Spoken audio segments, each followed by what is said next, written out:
contemplate tonight, wearing me out.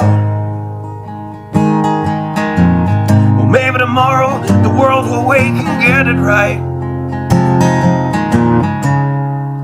but I have my doubts, yeah.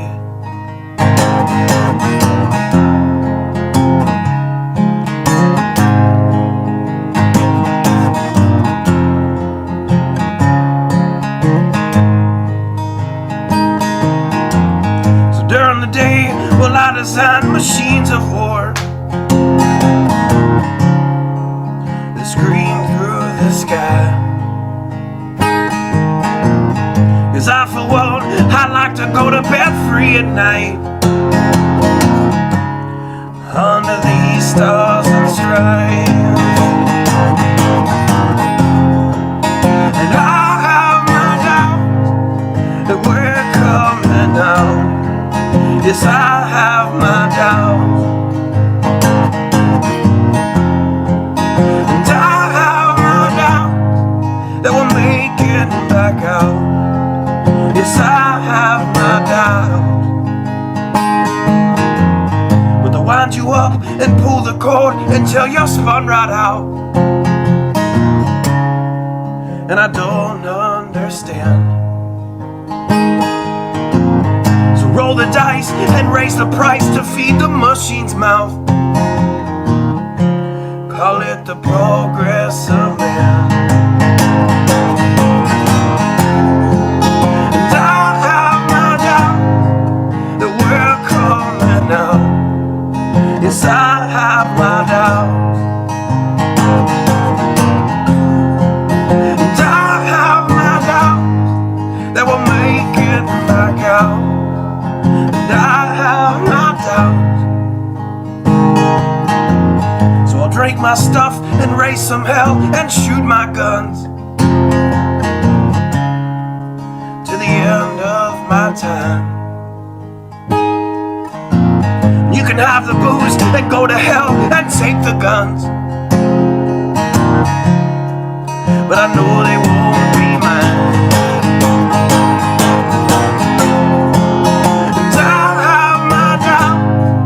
That we're coming out. Yes, I have my doubts, and I have my doubts that we'll make it back out. Yes, I have my doubts. So we're all messed up and out of touch. Let's text someone who's in the other room. So don't wonder why we don't say hi or know anyone. I might as well move to the moon. So maybe I'm wrong. Well, I hope that I'm wrong. So maybe I'm wrong. Well, I hope that I'm wrong.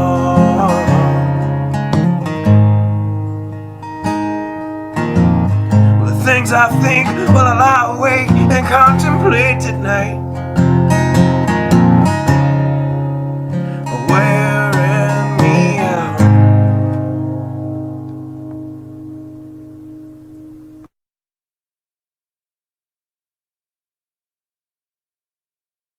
Good afternoon.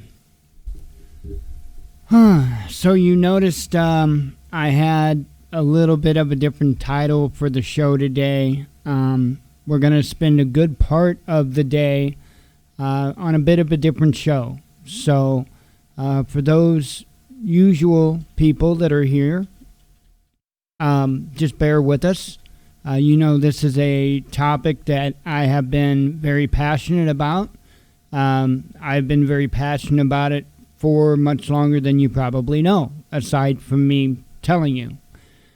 For those that may be dropping in because of our special episode, I want to welcome you to the Watchman News. We have kind of a different type of atmosphere here. We have a different type of show here. I'm by no means in any way professional in any way, but my focus is to bring you the truth. And that's what I've been doing since 2014 here on the Watchman News.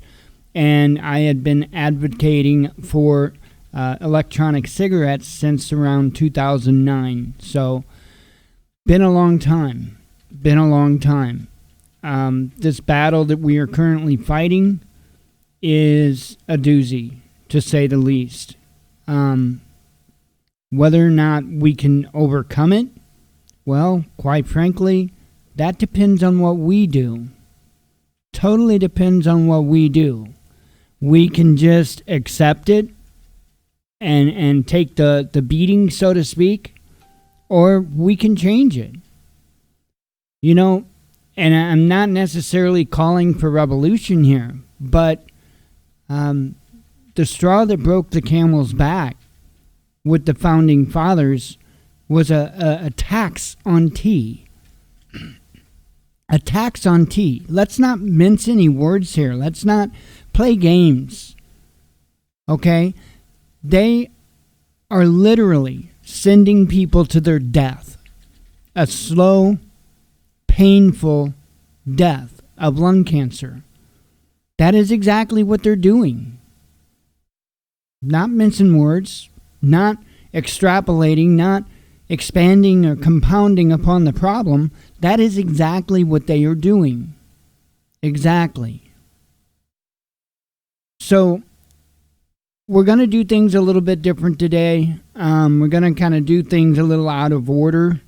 That way I can put a little more focus on the topic at hand here. And so we normally every day I run through a normal spiel, which I'll be going through in just a moment. And then normally I kind of have a monologue where I speak a little bit, and then I read you the news headlines from the past 24 hours. So we're going to switch up just a little bit today. I'm going to run through my normal spiel, and then I'll be actually going right into the headlines, the news headlines, and then we're going to dedicate the rest to vaping. Part of that I'm dedicating to vaping is actually going to be a rebroadcast of a live show that was on both YouTube and Facebook today, but I'm going to be broadcasting the Facebook feed because the audio is much better, and the audio is much better, and it got cut off on YouTube. So there's actually two separate parts on YouTube, missing a little bit in the middle. So I'm just going to play the Facebook feed here on YouTube, and then we'll go from there. So real quick, let me run through the normal stuff. Let's see. Pardon me.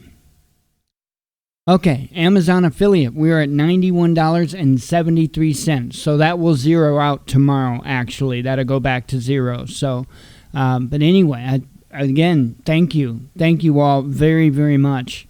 That is going to get put towards prepping stuff. Once again, we're going to get back into that. We're going to get back into our normal routine, so to speak. And so you have my word, that will not go towards prepper vaping. That will go towards just prepper stuff. So we'll have to see what I come up with. So anyway, for those that don't know, we're an Amazon affiliate. We have a link in the description of our videos and on the homepage at thewatchmannews.com right at top. It's simply you click on the link when you go to your Amazon shopping, and you buy items, and it doesn't cost you anything more for those items. It goes a little bit our way. Sorry, I tongue-tied for some reason. We got an Amazon store. Same thing. You click on that link, both in the description and there on the homepage, and it will take you to our Amazon store, which is a bunch of different categories, bunch of different items in those categories, most of them somehow related to prepping.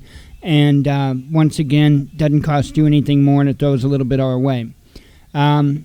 we have a Teespring store now. And about the best way to see the items we have there is to go to the webpage, thewatchmannews.com.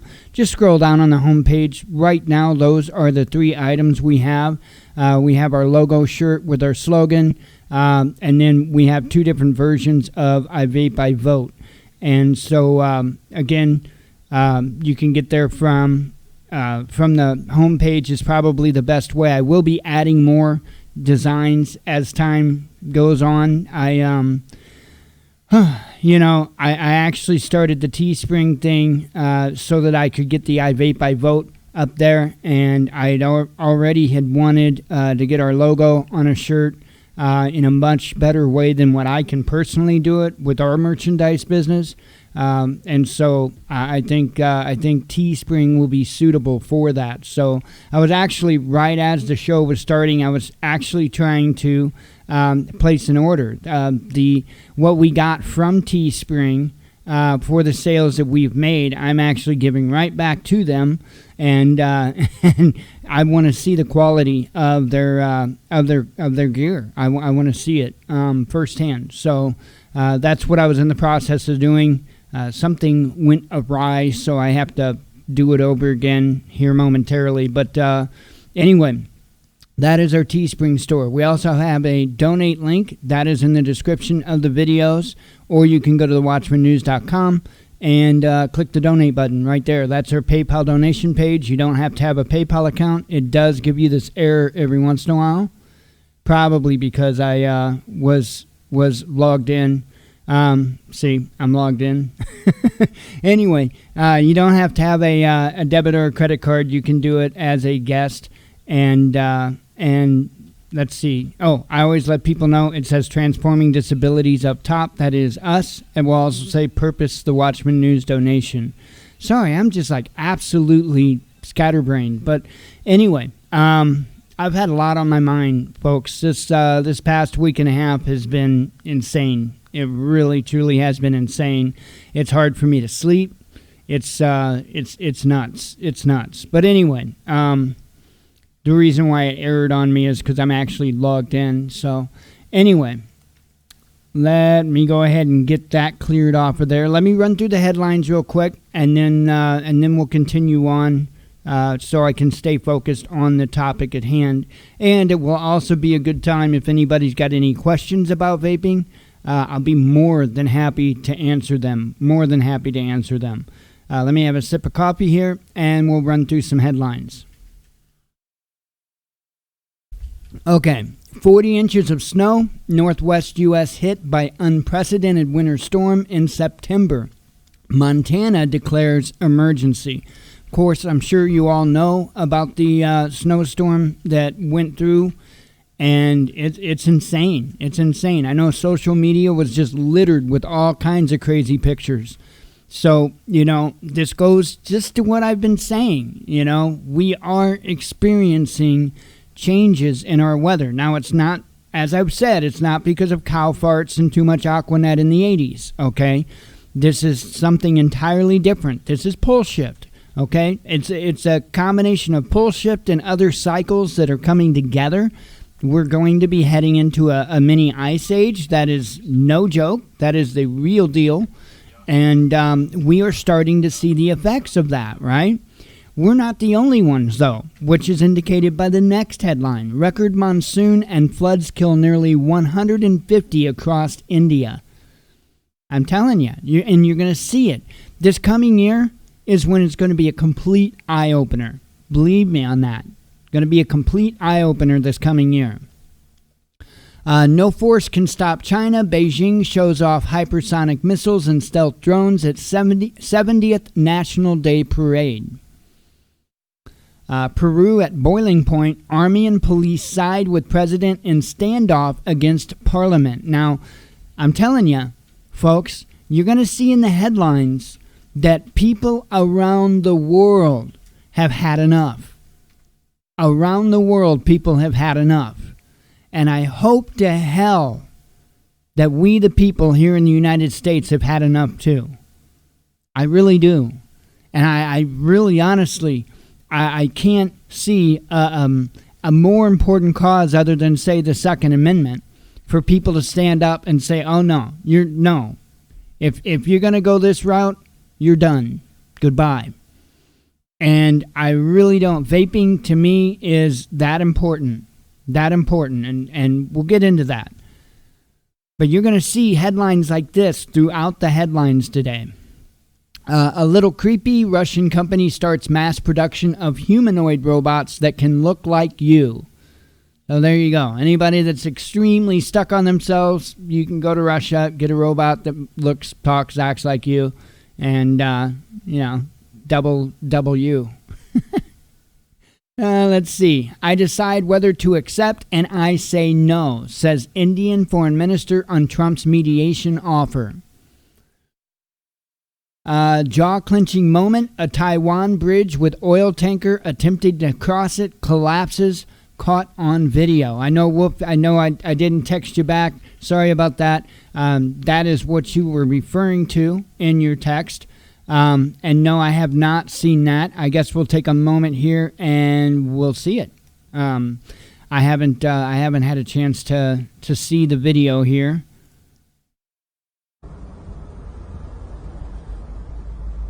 Oh, wow.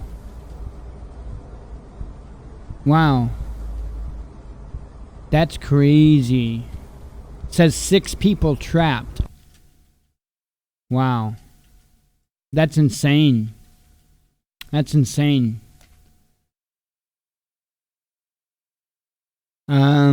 see here.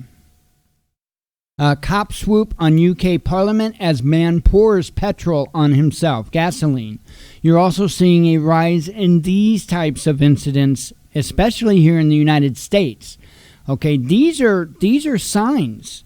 I don't mean signs from God or anything like that. And I'm talking about these are signs that there's an uprising soon to come. If you go and you look throughout history, whenever people start doing this, they start lighting themselves on fire. Shortly after is a pretty major uprising. And the last time we seen it that there was a very notable uprising was the Arab Spring. The Arab Spring. And this is happening in the U.S., the U.K., all over. People have had enough. Pardon me. Finland shooting. 1 dead, at least 10 injured in attack on vocational college located in shopping mall in Kuopio. And I'm sure I said that wrong. And I'm not quite sure. I want to open up the article because every time I see this mentioned afterwards, there's nothing about a gun. It was a sword, I do believe.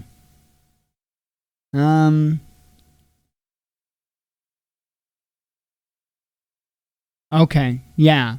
Because like right here, it says some witnesses told the media the attacker used a knife in the attack, but police wouldn't comment on it. So yeah, and you're going to see, because I believe I posted another article on this incident, and it mentions nothing of a gun. It was a sword. Tear gas, petrol bombs, and live fire at fresh clashes between police and protesters in Hong Kong. A student launched deadly attack at Finnish vocational college using a sword, says an eyewitness. World Trade Organization cuts global trade forecast to lowest in decade amid China-U.S. tariff war. Instruments of democracy, Hong Kong police raid protesters, seize body armor and petrol bomb materials. Venezuela makes Russian debt repayment in rubles to bypass U.S. sanctions. Gunshots, tear gas, and water cannons, clashes between protesters and police erupt in Baghdad, several people injured. So far, 3 different places we've talked about? Plus 1 dude lighting himself on fire? Ohio governor calls on lawmakers to ban flavored vaping products. Now, in one of the Facebook groups I'm in, there was a post that was made that was insinuating that the only thing he was interested in was raising the age of smoking to the age of 21. Not true. He's asked the legislators to ban flavored e-cigarettes. This is ridiculous, right? This didn't even have anything to do with the people that got sick. Had nothing to do. The flavors had nothing to do with it. But you see what they're going after. And it's not because they're worried about teen vaping. I'm telling you that right now. It's not because they're worried about teen vaping. They are trying to protect the money that they make from big tobacco, which has been a total wash ever since vaping came around. That is what they're doing. The Master Settlement Agreement. If you don't know what I'm talking about, Google the Master Settlement Agreement. And you can find out just how crooked and just how corrupt and how inhumane that these politicians are. Because they would rather you and your loved ones die of lung cancer so that they can get that big tobacco money. See, the states are in a lot of trouble financially, and you knew that. I'm sure you knew that. But even more so because of tobacco, because they have like these tobacco bonds, right? And basically what they're doing is they're taking out loans on the money that they projected they were going to get from big tobacco, from the MSA, okay? But then guess what? Vaping came. And so they haven't been getting that money from big tobacco because they make more money the more you smoke. That's how the MSA works. So the more cigarettes that are sold, the more tobacco products that are bought, the more money that the state gets. Well, largely, people quit buying tobacco products because they started vaping. There's a lot of vapors out there. They lost a fortune. Well, the government took out loans on the money that they were expecting to get. So now they're really in deep financial debt. They need you to go back to smoking. And that's what they're damn well trying to do. And if you don't go back to smoking, well, then they want you to have to get a device that's, guess what? Produced by big tobacco. Right? This is ridiculous. Let's see. U.S. stocks dropped nearly 350 points after release of U.S. manufacturing survey. U.S. manufacturers experienced worst month since 2007 to 2009 Great Recession, the ISM finds. Right? What's all this about how great our economy is doing? It's lies, folks. It's lies. All the jobs that were supposedly created, they're part-time, no benefits, minimum wage. Those are the jobs that were created. Jobs that cannot sustain an individual, no less a family. And they are not all entry-level jobs like they would want you to think.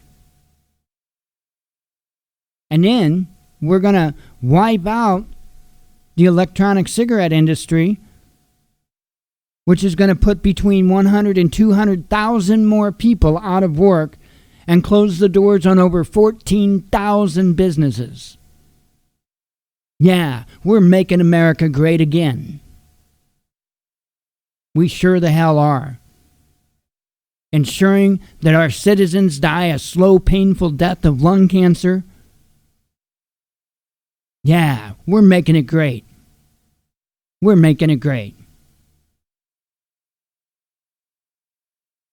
Let's see. And lastly, Dutch farmers clog highways in protest as politicians labeling them climate change problem. See? And this is part of my frustration too, because we are ineffective in this country. When I say we, and what I'm talking about is us and how we deal with these problems. We are insanely ineffective. Why? Why? Because we don't do anything. We don't do anything. Oh, we might call our legislature. Ooh, I bet that concerns them. I mean, they're really concerned that their just above minimum wage flunky had to pick up a phone. I'm sure that really bothers them. I bet they can't sleep at night over it. Right?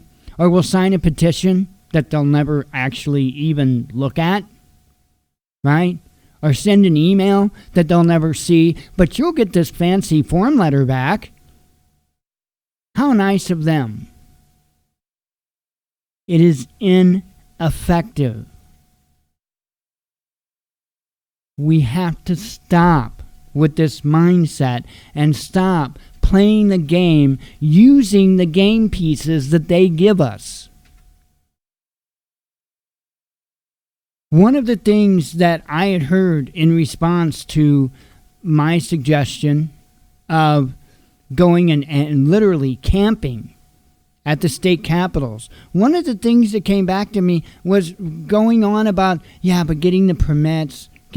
Excuse me? Permits? Permits? What? Permits. Wait a minute here. Wait a minute. Because I'm totally confused here. Permits.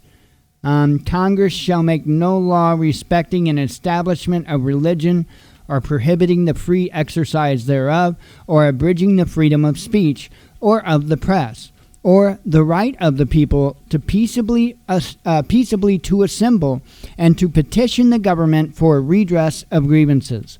I don't see anything in there about a petition. In fact, I see quite the opposite. When it says, or abridging the freedom of speech, guess what? Requiring you to have a permit for you to peaceably assemble? Yeah, it's kind of going against that. Permit. You want a permit? Get yourself a pocket constitution and stick it in your pocket, and that is your permit. That's all the permit that you need. And anybody that tells you any differently is a tyrant. One of those types of tyrants that need to take care of the tree of liberty. Plain and simple. You cannot play the game using the pieces that they give you. You can't. Because it's their game. With their rules. Rigged in their favor. You can't do it that way. You have to bring your own ball. Without a doubt. And if you show up with a few thousand of your friends and you refuse to leave those grounds, and even furthermore, you contact some like-minded individuals that would be very interested in protecting your First Amendment right, you're going to make a point. Now, folks, this goes a lot further than vaping.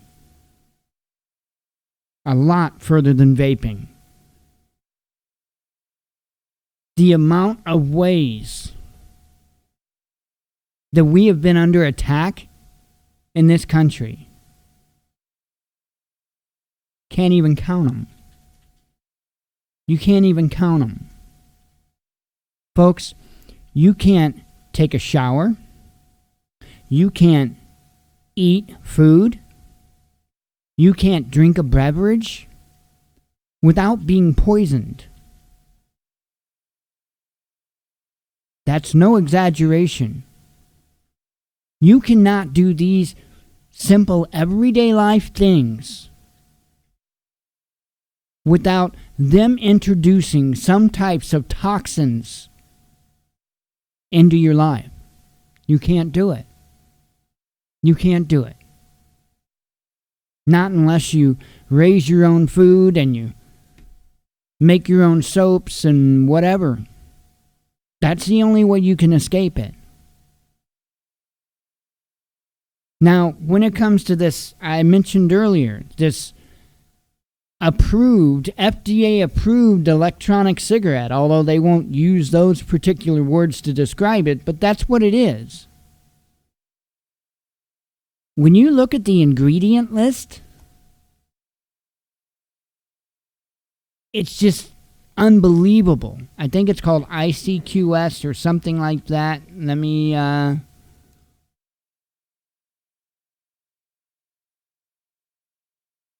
me see if I can find it here.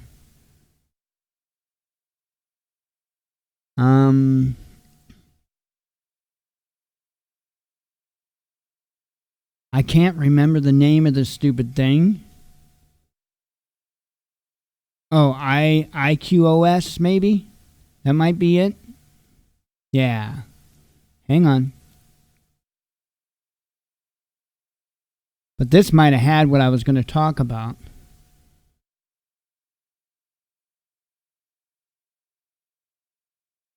Hang on.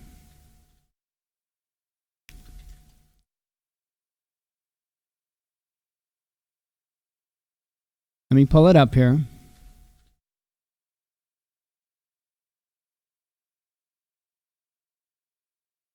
Now, I can help you know, and let's go with the United States here.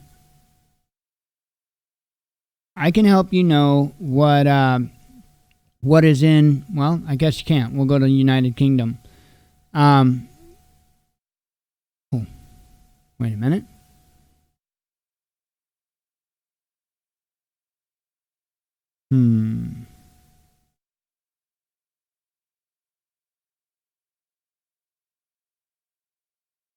Okay, that's on cigarettes. I can explain to you what is in an electronic cigarette real quick, real easy. It'll take just a second of your time. Propylene glycol, vegetable glycerin, flavorings, and nicotine suspended in either vegetable glycerin or propylene glycol. That's it. I just covered the ingredients that is in e-liquid. That's it. 4. Literally 4. Okay? 4. So there has been an ingredients list going around the internet, and I should have probably had it ready, but I didn't, and my apologies for that. But there is an ingredients list that's been going around, and it is insane, absolutely insane, what is in this thing. I mean, it will blow your mind. Let me try to find that ingredient list. I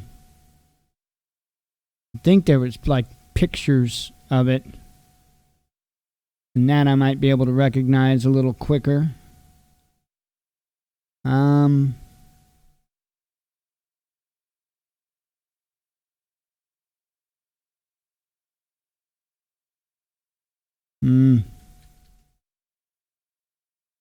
don't know where I could find it real super quick at. Anyway, I mean, it is a huge list of ingredients. It's unreal. Oh, I thought the word there was ingredients. Sorry.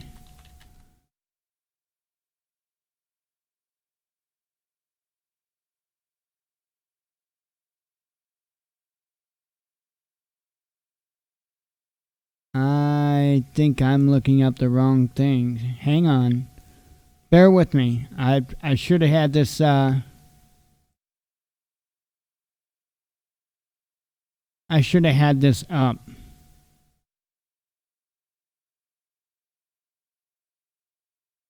It's IQOS. And I know I searched this already, but let me add the word ingredient list. Ingredient list.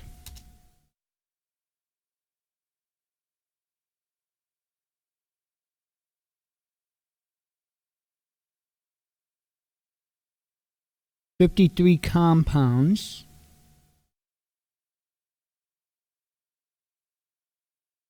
Yeah.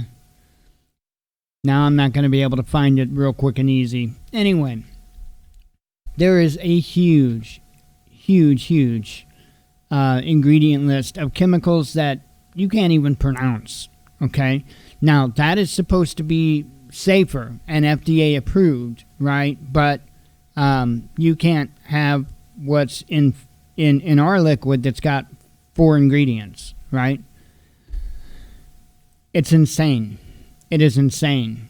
And I already told you exactly why they are doing this. They are doing this because they are trying to retrieve that money from Big Tobacco that they had lost. Okay? And it's really sad because there are so many aspects, so many facets to all of this, it's unreal. I had mentioned, there's going to be between 100 and 200,000 people out of work. Okay? And that's directly in the industry. There's going to be over 14,000 retail locations that close their doors. Okay? But there's ripple effects to this. There's people that can't pay their power bills. There's people that can't pay their mortgage payments. They can't afford to eat, and they're going to have to go on government assistance to be able to feed their families. There's ripple effects to this. That doesn't just stop at those individuals alone. It spreads out among everything that they've done and their entire lifestyle, because most of us build our lives around our income. So take a second and think about that. Take a second and think about your life and how you've got it set up around your certain amount of income. Now think about taking 100% of that away overnight. And that's exactly what these men and women are facing. All of it gone overnight. This is insane. This is insane. They want to talk about communism and how we need to fight communism and we shouldn't allow communism into this country. This ain't much different. When you can completely destroy an industry because of corruption, may not be technically communism, but I'll tell you what, it sounds real close to fascism to me. And to me, in my opinion, there's really not a hell of a lot of difference between all of that stuff. It all leads to the same place. The few that have everything and the many that have nothing. And that is the way this country is going. Undoubtedly. Undoubtedly. And it's not getting any better. And it's not going to unless we stand. I got involved in this a long time ago, into vaping. Let me have a sip of coffee here. And a vape, because I need a vape. Telling you. Jimmy the Juice Man Sherb. Get it while you can.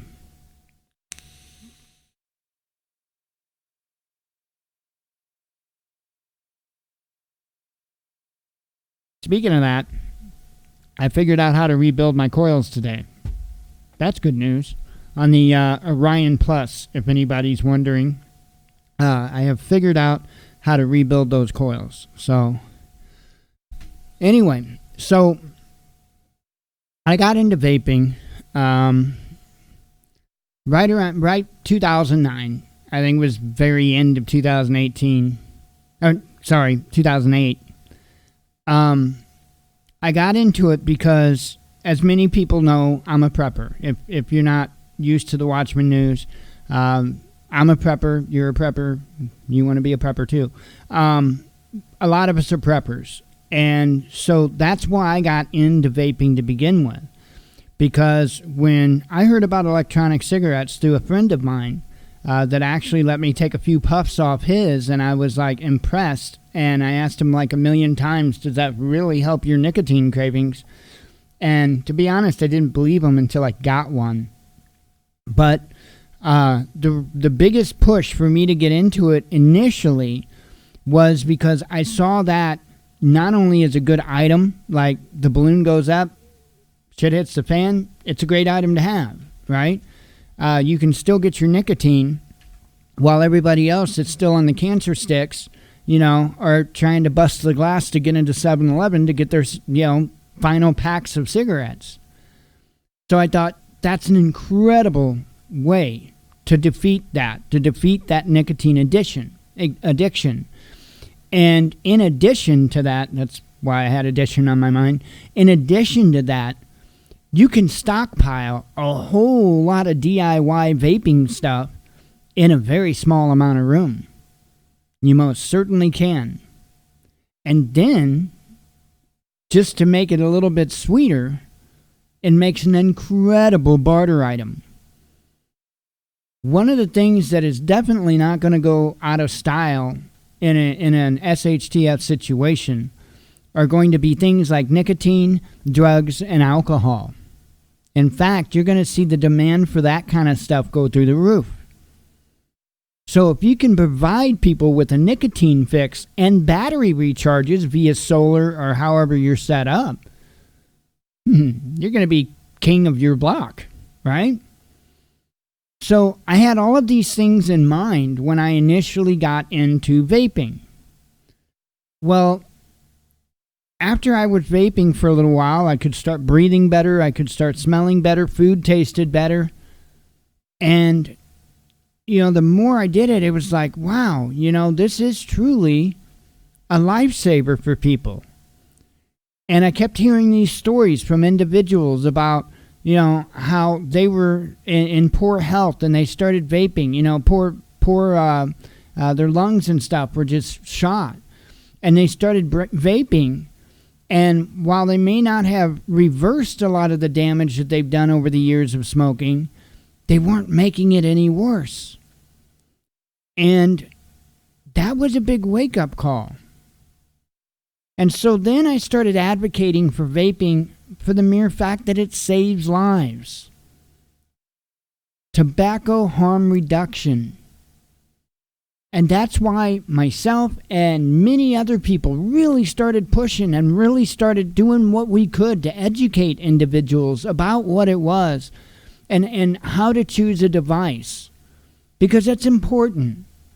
You got to know what it is that is going to suit you. And the best way to do that is to talk to somebody that's got experience in it. Because I'll tell you what, when it comes to vaping, there's a pretty big learning curve. Not so much now as there used to be, but there's still a learning curve, right? And especially when it comes to do it yourself and vaping, huge learning curve, huge. But the thing of it is, I have a feeling I'm going to be helping a ton of people with DIY over the coming months. And you're welcome to come to me. I'm not the king of DIY, but I can teach you how to mix up flavors. I've got a couple of recipes I can get you started off on. And you can go and take it from there. I just got the liter of Saltnik that I ordered. I just got it in today. It's in the freezer right now. So, then I've got a liter of regular freebase Nick. So, I'm going to be taken care of during this vapocalypse, but most people won't. And it's not about me. It's about you. And so I'm doing whatever I can to still help people make healthier choices. But that's why it became so important to me, because I understood that it wasn't just about prepping, right? It wasn't just about me being able to get my nicotine fix for pennies on the dollar compared to smoking cancer sticks. It was about helping other people live longer lives. Now, I don't know about you, but I think many of us, there's something in us at least that wants to have at least some bit of legacy when they leave this earth.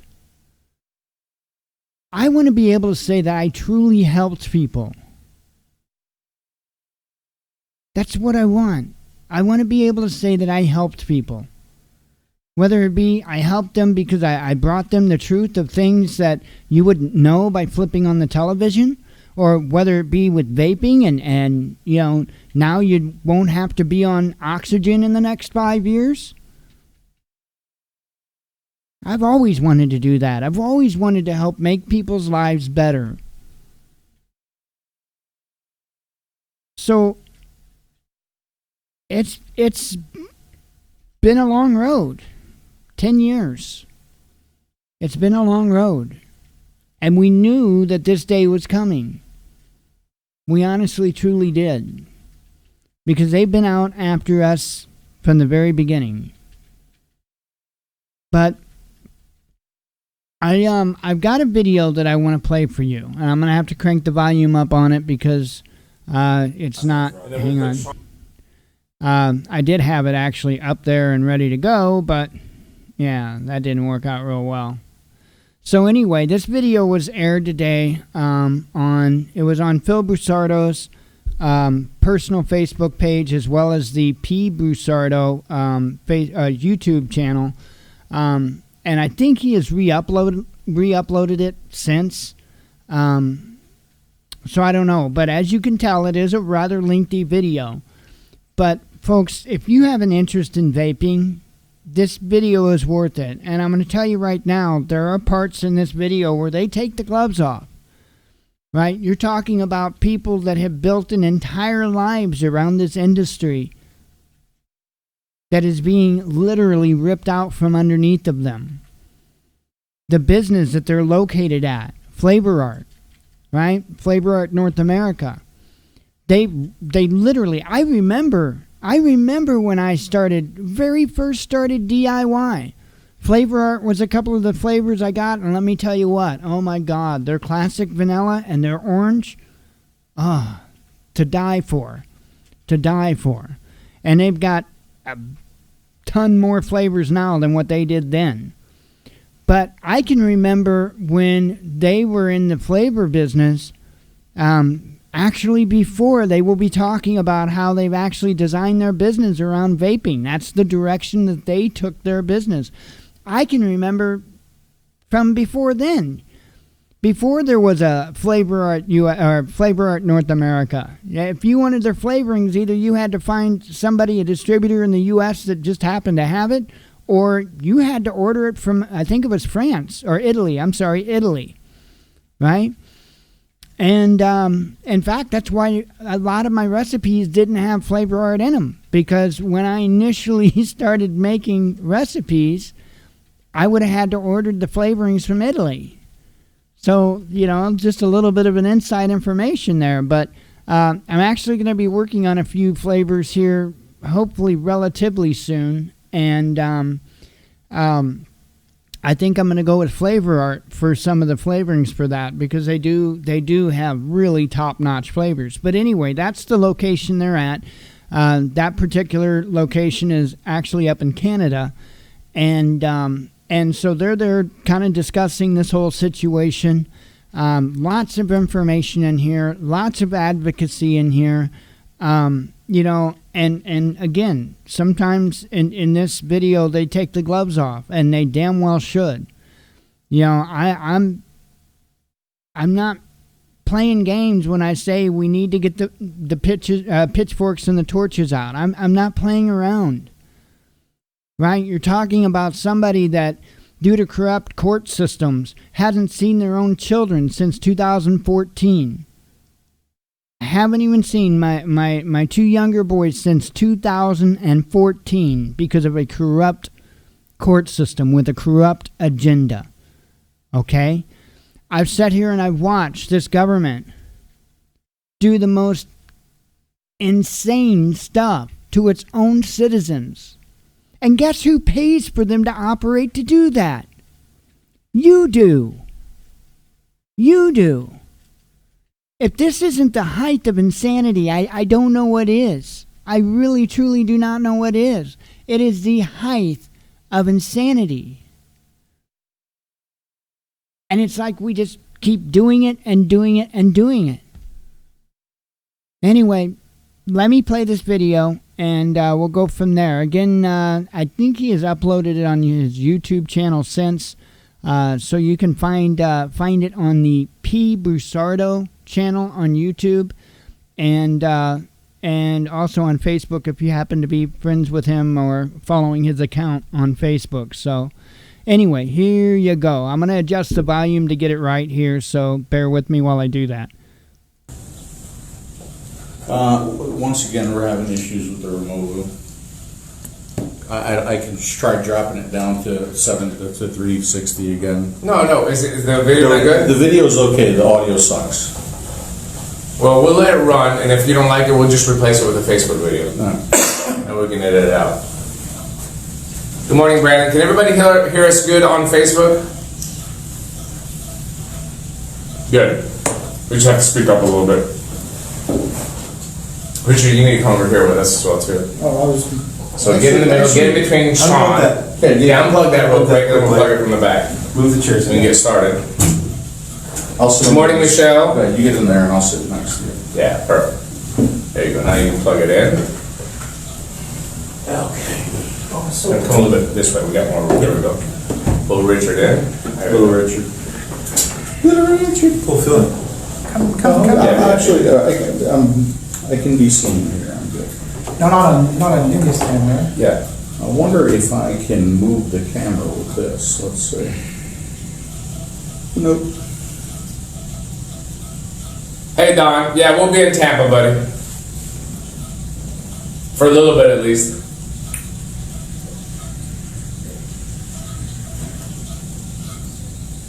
Why is it doing it again? Just don't know. It's okay. Yeah. It's so frustrating, dude.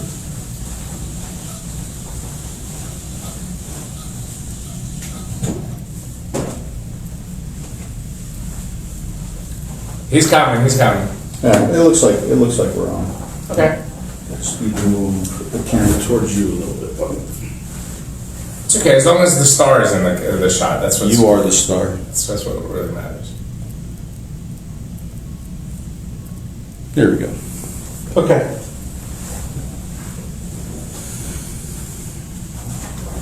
Oh my God, let me tell you something. I was tasting tobacco all night. I was at the hotel room last night with Phil, and I told him, it was like at midnight, and I was like, I can't get that tobacco taste out of my mouth. But it's much better today. So can everybody, yeah, you can see, look at that. Look at that nice shot. Huh? I think we got it. I think we got a good shot on both cameras right now. I know the audio is terrible on YouTube, and I apologize for that. We're going to be working on that. We were going to try something else this morning, but that didn't pan out. Yeah, imagine that. Can you see the comments from YouTube? I can see the comments. See if anybody says if the audio is understandable. That's all that really. Guys, People can understand that. Guys, on the YouTube stream, those of you who are watching on YouTube, can you just verify with me that the audio is at least understandable? I know it's deep, I know it sounds funky, but just let us know if it's understandable, please.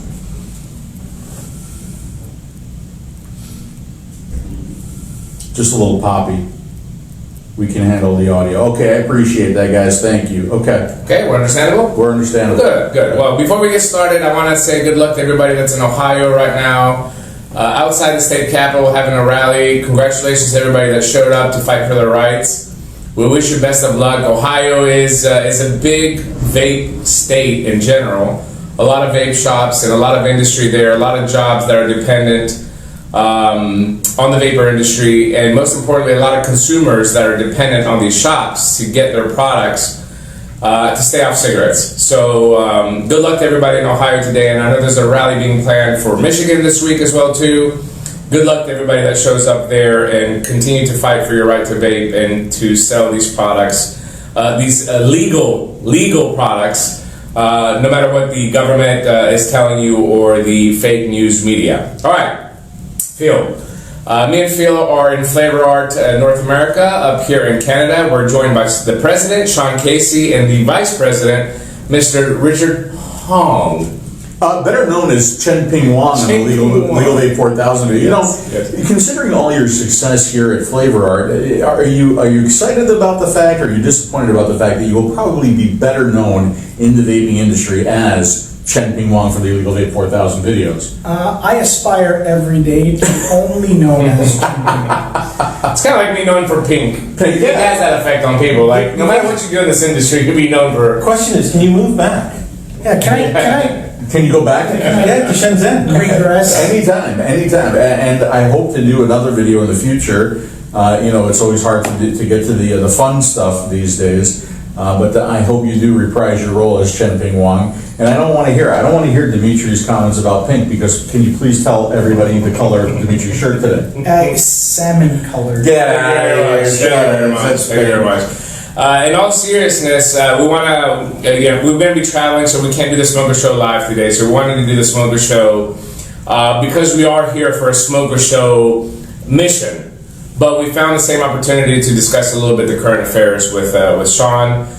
Flavor Art North America has participated in the advocacy effort over the last 3 or 4 years in the United States heavily. Let's before we get into that, let's at least go through the reason why we're here. Yeah, I was getting there. Okay, go ahead. Sean is actually on the board of the Vapor Technology Association as well too. So, and they've done a lot of work with SPADA and CASA and AIMSA and AVA over the last 4 or 5 years since the company has been formed. So we wanted to get their perspective as well too. But the main reason that we came here to the facility, Phil, is for the Make the Switch competition. Yeah. Right. So the Make the Switch competition, and we talked about this a little bit in the video yesterday, especially at the beginning of the video. In a way, I feel a little bit guilty about coming up here and taking part in a strictly tobacco flavor competition, right?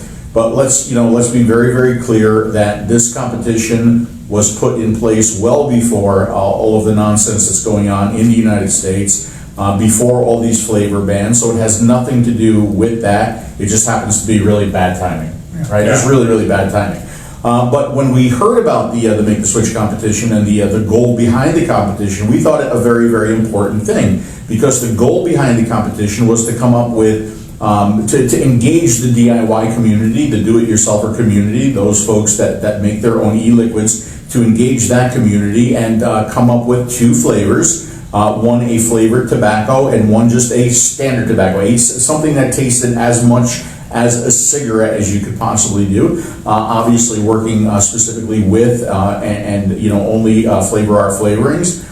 And we thought it a really good program to get involved with, because the goal of this is to have flavors that will be really attractive to initial converts, initial people who are moving over from smoking to vaping, giving them something that they're very, very comfortable with, giving them something that they can easily make the transition with, right? Yeah. And I think we found some amazing flavors yesterday. Very, very proud to have been part of the competition. The DIYers did a fantastic job, because you made our jobs really difficult in selecting the winners for the competition.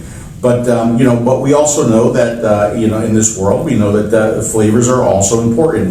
Flavors other than tobacco. But we still believe that tobacco flavors are very important for those initial transitioners, and giving something to somebody that they're going to be really comfortable with and really familiar with. Yeah. Right? Let's try to keep the voice up a little bit so everybody can hear us on the Facebook stream as well too. Before we get into specifics, Sean, we discussed this industry in the last couple of years, how we kind of gotten away from the tobacco smoker. So since this program is called the Smoker Show, obviously we're trying to get smokers to come to us and learn everything about vaping and make them feel comfortable making the transition. How important, as a flavoring company, as a supplier to the industry, but as a vapor as well too, right? Because both of you are vapors. How important are good tobacco flavors to those that are going to attempt to come from a combustible product into vaping? Obviously, extremely important. And let's be very specific. We're not talking to you guys watching the stream. Okay, you're seasoned vapors, you're veteran vapors, you're vapors for more than 3 months. But we had a very interesting meeting with a psychologist last year who said that psychologically, a smoker today is wired to the flavor of tobacco and the nicotine hit. Yeah. And over the years, if we think back when 8-10 years ago.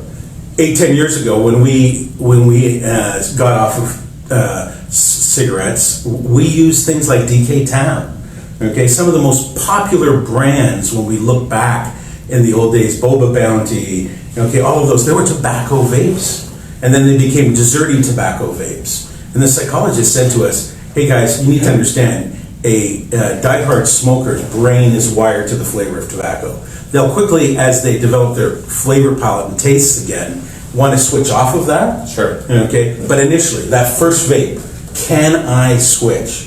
Okay. Is this something that reminds me? Yeah, I'm smoking. my I got this everyday. cigarette right here. I just finished one before I came in the store. Yeah. Okay. Does this satisfy my needs? Okay. And he was saying pineapple upside down cake might be delicious. Yeah. Okay. You know, a fruity flavor that Phil would like with peach, pina colada, whatever. It's delicious, but it doesn't resonate in his psychology of his head. Correct. Okay. The way it's wired right now. Correct. Okay. And we looked at the marketplace and we realized, okay, on one side of things, when we talked to a lot of very good retail shops in the States, they said, oh yeah, tobacco is still, menthol or tobacco is still my #1 selling brand. And then with our relationship, our investment, okay, our passion for the DIY community, we looked at how many tobacco recipes were being generated on all of these boards, okay, these recipe boards that they all share, and they're great, right? And we looked at them, almost none. And we're thinking, these guys have so much power as activists to help transition smokers to vaping. But now they're just focused on their own needs and that of the community of existing vapors and creating fruity, delicious, desserty, whatever's recipes, but not tobacco. Yeah. Right? And we thought, God, okay, they're so powerful.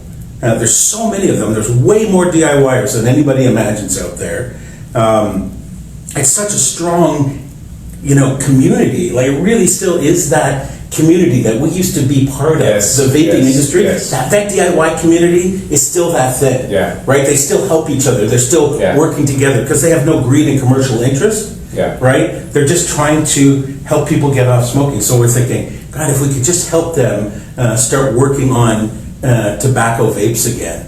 Right? Yeah. Now, that's something that we designed, honestly, as a program that thought last fall. Yeah. Right. Okay. Yeah. Once we had it put together and themed and all put together and called Make the Switch, and we had a presentation. Okay. Sitting there watching what you guys do every week. Okay, for no benefit except for the community and for smokers out there, creating the Smoker Show. We were sitting there and we watch it every week. I mean, I watched Yeah. VP Live for the last 5 years or however long you've been in this game. Okay, and we're thinking, how can we help?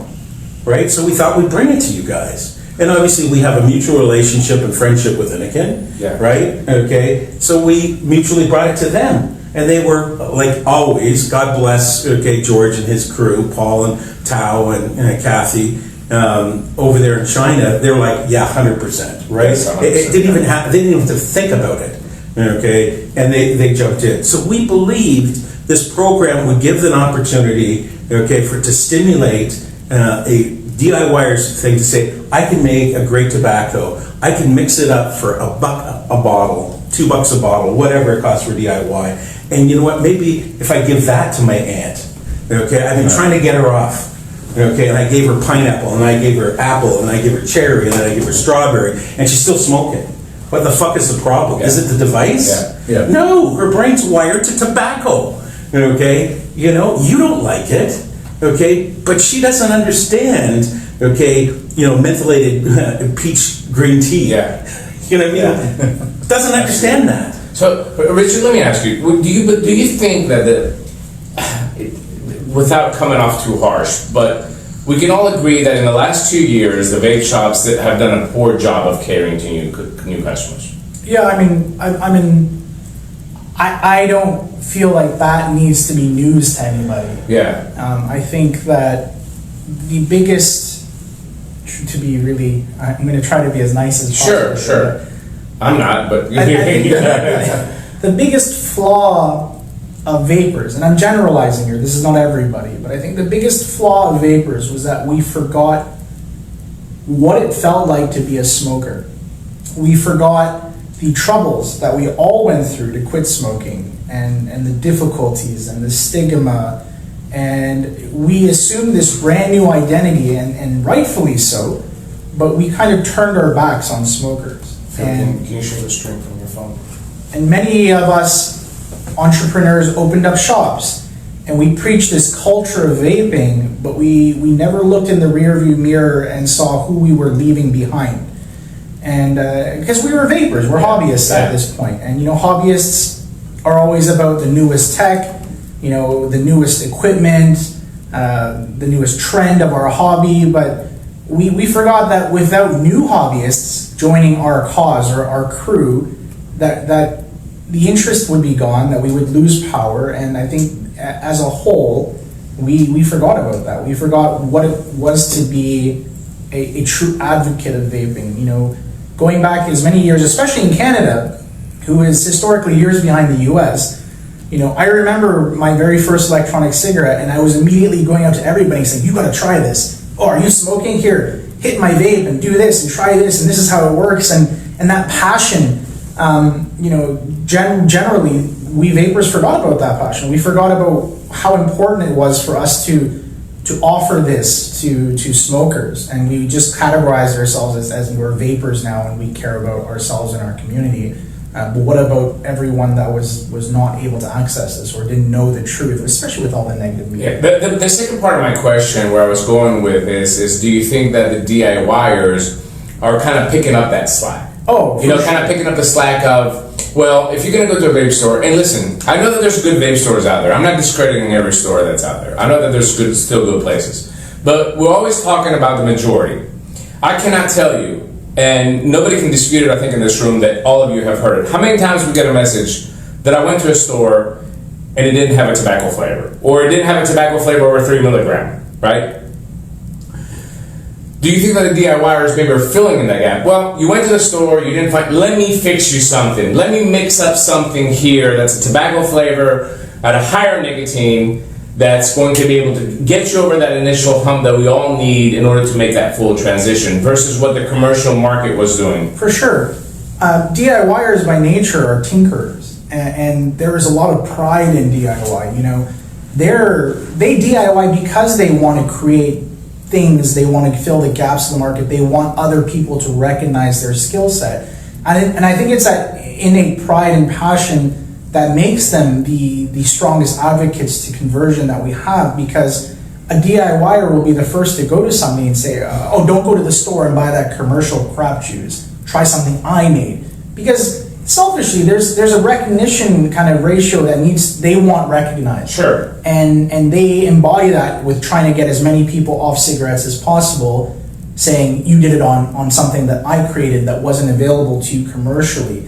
And on top of that, you have the commercial market forgetting about smokers, so there's no option for a tobacco user to walk into a standard vape shop, and again, I'm generalizing here, but a standard vape shop who's going to try to sell them a 150 watt mod with a sub-ohm tank and 3 milligram juice, like you cannot, and for those of you who have, I commend you, but you cannot quit cigarettes. You can't quit a pack-a-day addiction with something that's going to blow clouds at 3 milligram strength. You're not going to feel satisfied the way you did with a cigarette. I mean, we went out back yesterday and a couple dragged, and I was immediately, I'm like, wow. Yeah. I remember that. Now, the sad thing, though, is that the DIY community, for as many people as they've helped, right, they can't pick up the slack of every vape shop that did not have that high nicotine product on its shelf, that vape shop that did not have that mouth-to-lung product on their shelf, right? So, it's great that DIY community is out there, but these products also need to be in the vape shops to help more people. So I mean, I'm so appreciative for the DIY community and for what they're doing, and to have been a part of this show. Something that you mentioned before too, you forgot what it's like to be a smoker. Yeah. And I think we did. A lot of us did. I think you and I have probably maintained more what it's like to be a smoker, no matter what the trend of vaping has been. Correct. Right.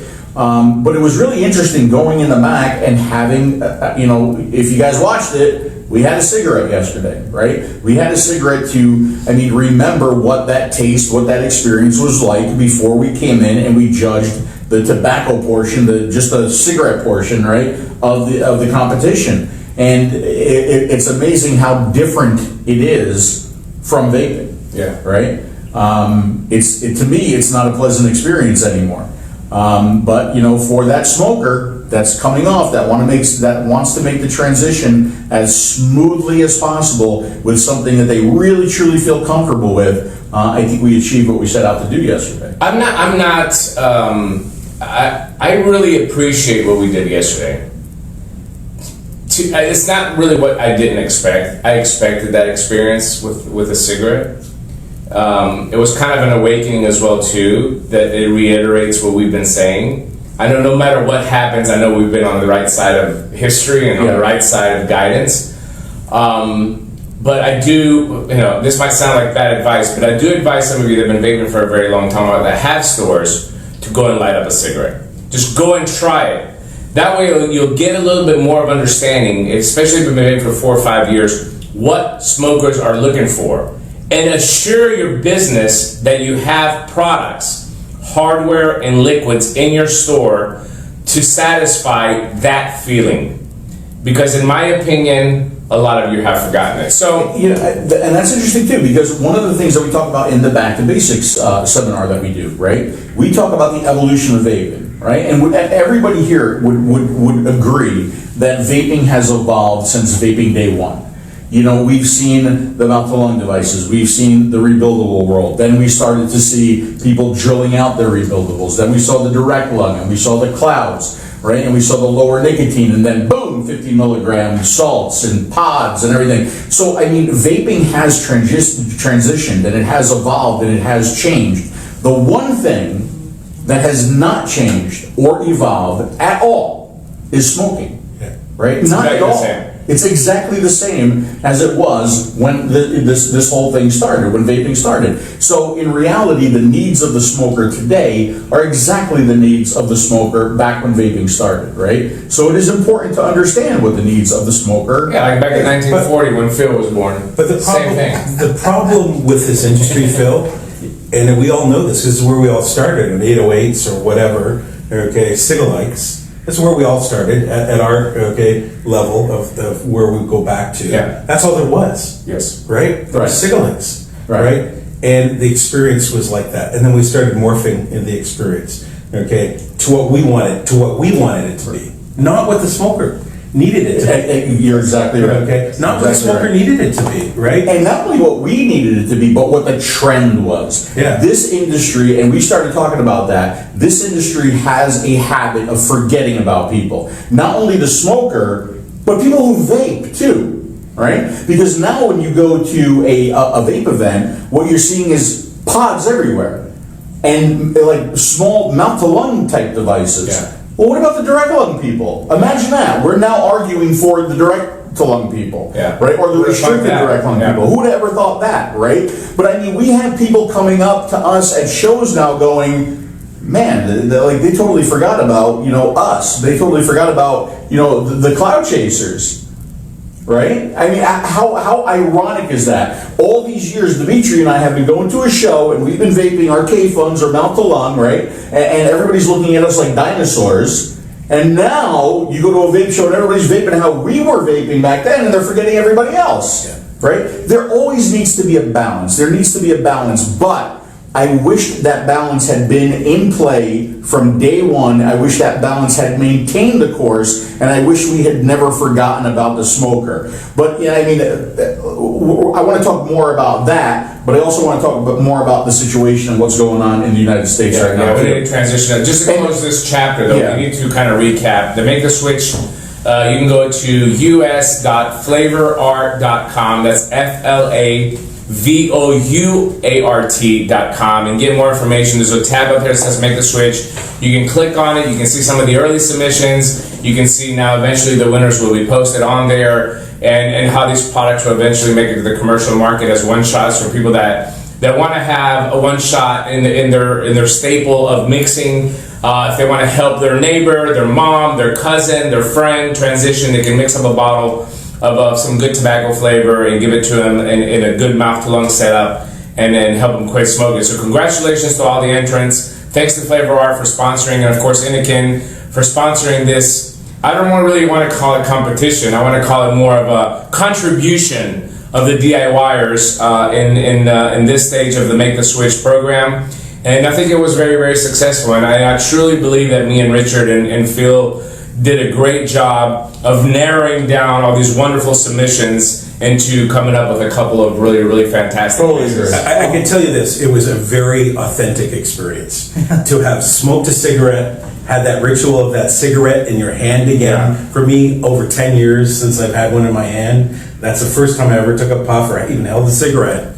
And then to go through all these really brilliant recipes created by some very, very strong mixologists, and to see how authentic that experience is. No, it's not a cigarette, okay, but I got to tell you that this indica product that we used, was able to replicate the taste of something that was scary. Okay. It was like, for me, it was like, holy fuck, this is scary. I just smoked a cigarette, this reminded me of it again. Okay. Oh my God, here's another one. You try another sample, and oh my God, it's like, holy crap. And it was so easy for these guys to go, yeah, I just smoked a real one. This is close to that real one. Right? Yeah, it was really well done. So let's transition a little bit to the state of the industry. Before we do, I just wanted to say this. So the Smoker Show, the last 2 episodes have been a little bit different from the usual Smoker Show. Obviously, Dimitri and I have been on the road.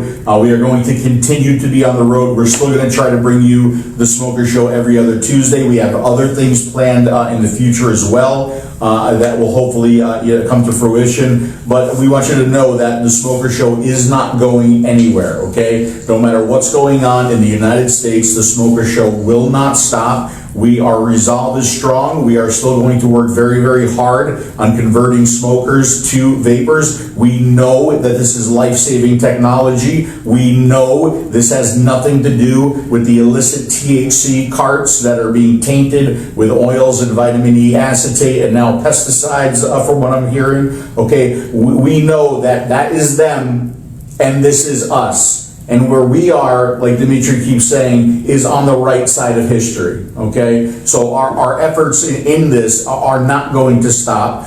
So you are going to see the Smoker Show, and we are going to get back to, I hate to use the phrase, but we are going to get back to the basics with the Smoker Show, okay? And you'll see the fancy logos and all the commercials and everything that we usually do. But I think we should take time to thank our sponsors, even though they aren't on the screen right now. And our sponsors are going to be, of course, Innikin, who's, they supplied all the products for the Make the Switch competition. Innikin, we've got Joytech, our friends at Joytech, our friends at Lunar Rover, My Vapor Store? My Vapor Store. You use the coupon code MTL10. You're going to get 10% off of our platform products. You have Juno, and I know there's one more for. I know it's an e-liquid company, and it's 5 Pawns, and I think I got them all right. Okay, and we have we're going to have a new coupon code for 5 Pawns. So just keep watching the Smoke Show. We'll announce that maybe on the next show. Yeah, I do want to answer Tim Champagne's. Can you get Flavor Art products for your shop? Absolutely. Just contact Flavor Art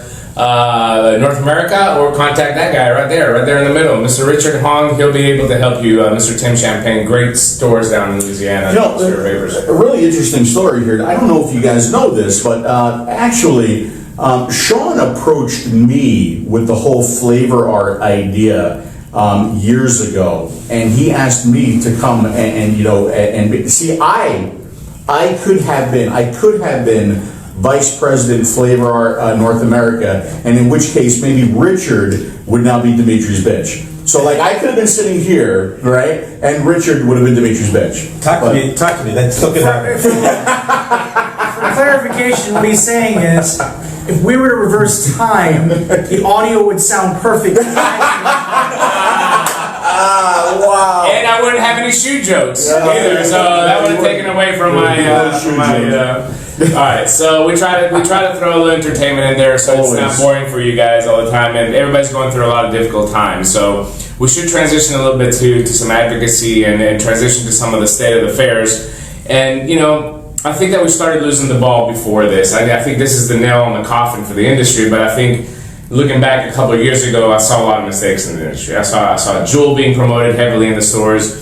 I saw stores bringing in CBD. I saw stores bringing in Kratom. I saw stores bringing in pipes. I saw stores bringing in products that had nothing to do with tobacco harm reduction, even though that was the goal of the store. That was to help people to quit smoking.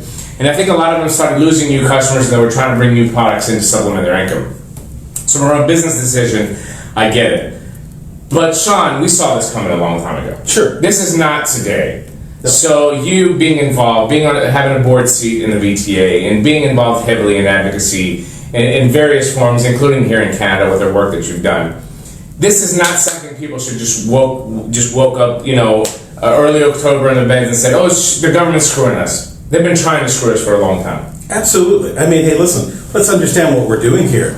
We're trying to take down the largest elephant in the world, a multi-trillion-dollar industry that dominates governments, dominates industry, dominates everything.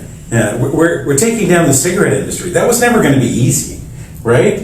With all the tax money and the MSA money here in your country, the United States, this is an entrenched industry. Yeah. Entrenched in government, entrenched in taxation, entrenched in everything. It was never going to be easy, but we knew about it. Okay, obviously we knew about it since 2013, 2014. You guys like you and I had seen, pirated documents already starting to get released. We knew that regulation had to come. We all admitted to ourselves that this was the wild, wild west at the time. Okay, and it had to be changed. Yeah. The question is, what did the industry do when those people realized that? Or did they think it was just going to be this endless gold mine, that nothing was going to stop us, and we were just going to keep doing whatever the fuck we wanted? Yeah. Okay, I think that's exactly and what there was not going to be any repercussions or responsibility for our actions, right? Okay, of course there was. I mean, we knew the PMTA from early 2015. We knew that the PMTA was coming, and these delays and these extensions. I think the industry always said, "Well, it's never going to happen to us." I can't tell you how many times liquid makers told me that we're too big. They're not going to do anything to us. Our industry is too big. But we knew that the deadline, whether it's going to be 2016, 2018, 2022, or 2020, we knew that there's a deadline coming. And instead of the industry working with the FDA to come up with a pathway for these products, nobody attempted it.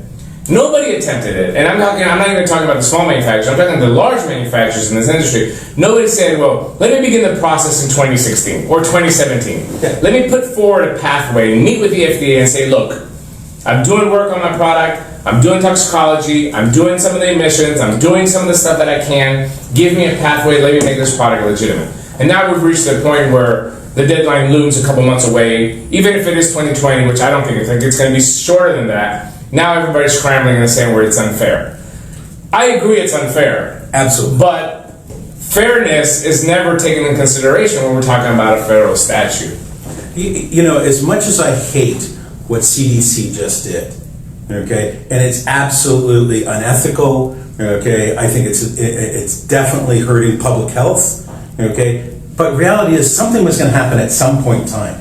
We're manufacturing a product in the United States with no regulations, no manufacturing standards, no quality manufacturing standards. Okay, you have no idea what's in that bottle, and you can say on my website I've got ISO labs and I've got GMP, and unless you've gone in there, okay, and audited it, unless I see a certification, okay, it's all talk. You know who else has certifications on their box? Dank Vapes. Mm-hmm. If you pick up a Dank Vapes box, you will see on there ISO, ingredient listing, and everything on the box. But guess what? The liquid that's in this THC card has nothing to do with what's on the label. So this is exactly the same position that this industry is. You can say whatever you want to say, but the product still has no control. Not only does it have control from the government, but it doesn't have control from its own industry. We've never been able to self-regulate ourselves. Going back to the early days. Yeah. As pioneers, we did try to regulate back in 2014. We did try to regulate in 2015 with Vape-Free Youth, with AIMSA. Whatever you agree or disagree with AIMSA, they've done a lot of mistakes. The truth is that they tried to do something, and instead of the industry getting behind it, everybody was just criticizing somebody trying to come and do the right thing, meaning self-regulate. At least at some point, we can show the government, look, we have something in place. Absolutely. We can't even agree on a bottle size. No, I mean, hey, listen, this is one of those things that lies back with you're only as strong as your weakest link. Okay? What's taking us down? Not even our industry. Okay? Unregulated cannabis. Yeah. Okay? Industry. Right? That's how weak we were. Right? And we could not go back and say, no, all of our manufacturers follow this specific thing. Okay? Here's a traceability. Okay? It wasn't, okay, blah, blah, blah. There was nothing for us. Yeah. Okay? They took us down in one fell swoop, and it wasn't even our industry that took us down. It wasn't even our product. Yeah, it's unfortunate. I want to get perspective from a supplier. You guys supply, obviously, flavorings to some of the largest manufacturers, not only in the US, but across the globe. So I want to get what you've been hearing. What you've been hearing from these guys that you work with on distribution and supply and the business aspect in general of what you're supplying. We have seen a gradual decrease in consumer confidence. We all knew it, okay? Experts out there were telling us, okay? From England, they were telling us, from America, they were telling us the consumer confidence levels were going down. We didn't react, okay? Now what we've had is a dramatic drop in consumer confidence. Okay. That's what's happened, okay? People now, and the large majority, I'm going to say it's as much as 75% right now, think that vaping is bad or worse than tobacco. Yeah. Okay, so what does that do? Okay, it shuts down the marketplace. Okay, it kills people, okay, attempting to use vape. Okay, except kids, unfortunately. Yeah. Kids are still juuling, Yeah. okay, Yeah. right? God bless them. They don't really care, right? But adults who are looking for a safer alternative to their tobacco addiction, okay, have started saying, well, I'm going to hold. Yeah, it kills you quicker than a cigarette. I'm not going to go entertain going into that vape shop, Yeah. okay, as they have been for the last years, okay? And that's what we're seeing right now, Yeah. okay? The question is, okay, what is the PR that the industry is going to do right now, okay? With all that lost revenue, I can tell you that we're lucky enough to have PhDs working for us and lobbyists and lawyers and a whole bunch of, industry professionals. But when you go and talk to economists right now, they're telling us right now that we're going to see, unfortunately, I'm not pulling a punch here, Yeah. we're going to see a 6-month minimum 50% reduction, okay, in this industry. Yeah. For sure in North America, and we'll see in the next month, I'm heading to Europe, okay, in a day, I'm going to say somewhere between at least 20 to 30% in Europe. This is global, okay, what's happened in America, okay, from the cannabis industry being irresponsible and unregulated and uncontrolled federally. That's the issue here. Government can't do anything because guess what? FDA has no deeming authority over cannabis, Correct. and the DEA, okay, has not even ventured to step in. Oh, they may be investigating or Yeah, whatever. and there's no way that they can control a $30 billion illicit market. They haven't It's been just- able to for the last 50 years. Yeah. What makes them believe they're going to be able to control this Yeah. or the vape black market? Yeah. Right? The craziest thing here is that if indeed what happens, and if we do not have a solution, and if we do not start, massively PRing, the truth, Yeah. right now, we are not going to see the return of that 50%. And I want to touch on that because that's really important right now, okay? Because of what's happened, people are afraid of vaping. People are legitimately afraid of vaping. Those obviously, nobody who's watching this show, right? But the general public, okay? The way the general public looks at vaping right now,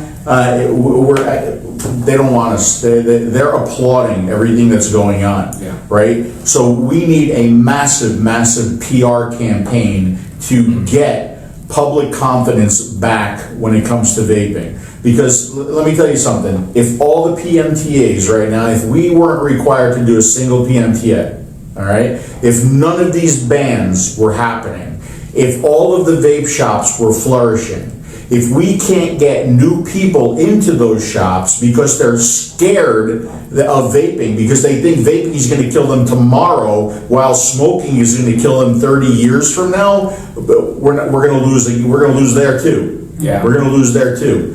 So, I mean, Dimitri has done some amazing work on a PR campaign, along with Brent Stafford and Suck My Mod, or he doesn't call himself that. Matt from SMM. Matt from SMM. That sounds a little bit dirty. That does too. SMM, yeah. Yeah. But by the way, have you noticed how smoothly shaven their legs are? I mean, Yeah, they're like it's pretty bad. It's gonna be smoother than Canadians mine, don't get really. hair on It's- their legs. When they're playing hockey, they can just glide through the air. That's an American thing. So anyway, boy, would it have been nice to have had that PR Last campaign in place Yeah. and running right now. Yeah. If I can say one message to my friends, my clients that are manufacturers, to people who have a stake in this industry, and in Canada, I've discussed it already. My best friend, Joe Prado, owns a vape store, and he looked at me and said, "What can we do?" I said to him, I said, "Joe, this industry can survive regulation. this industry could survive restrictions on flavorings, on components, on ingredients. What we cannot survive is a shift in public perception so drastic that regardless of how well we've survived and what you have on your shelf as a retailer, if nobody comes in to buy your product, you don't live.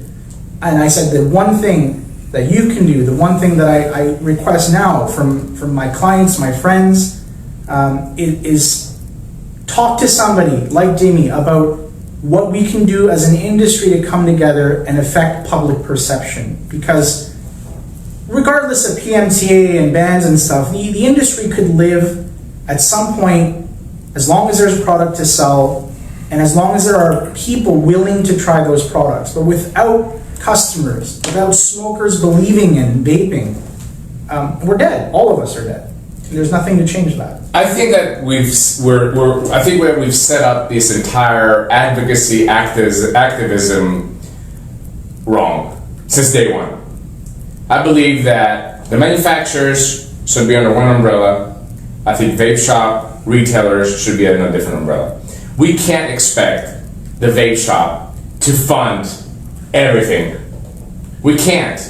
Vape shops should be responsible to fund their state association, to protect the laws in the state, to give them the right to sell these products legally to adult consumers, and it stops there. The products that they're selling, this is the point of resale for the manufacturers, needs to be protected by the manufacturers themselves. Yeah. In fact, in Greece, this is what we're doing now, because we've had this problem.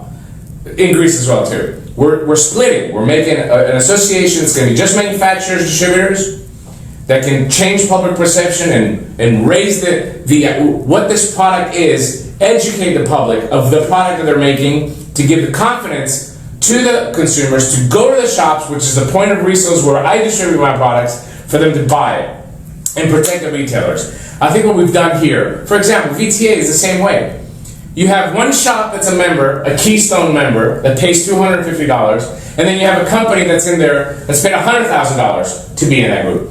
Well, the interests are not the same. You can't expect to get the same money from this company and this company here. It has to be kind of separated out. We need to redirect our funds to what's most important right now. And most important right now is to change what average Billy and Sally think about vaping, which is absolutely wrong based on the campaign that's against it. Well, I wouldn't say interests are different. I would say the focuses need to be different. Okay, I agree with you. Okay, retailers need to focus on their state. Yeah. Okay, and once the state is taken care of, okay, it allows manufacturers to be successful because their sales are strong. Okay, and focus on the federal thing. Yeah. Okay, you're seeing right now even VTA starting to segregate their financing. Okay, so now you can join and give money to VTA just to support litigation. Yeah. So let's say I don't believe in advocacy, but I need to support my state litigation. Yeah. You can give money, put it into a direct fund. I think it's moving in the right. It's almost too late. Yeah. Okay, for this change. Okay, but ultimately, and I'm not bragging here, but if you look at the same lineage between Canada and the United States, both kind of got into this shit about this at the same time.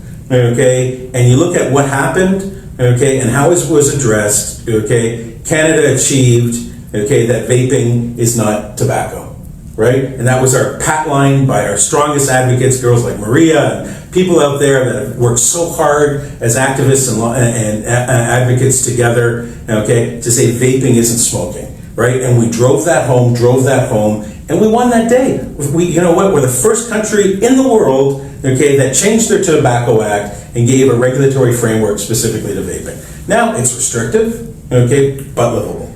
Okay, we now have some of the best regulation globally. Okay, the TPD is a joke.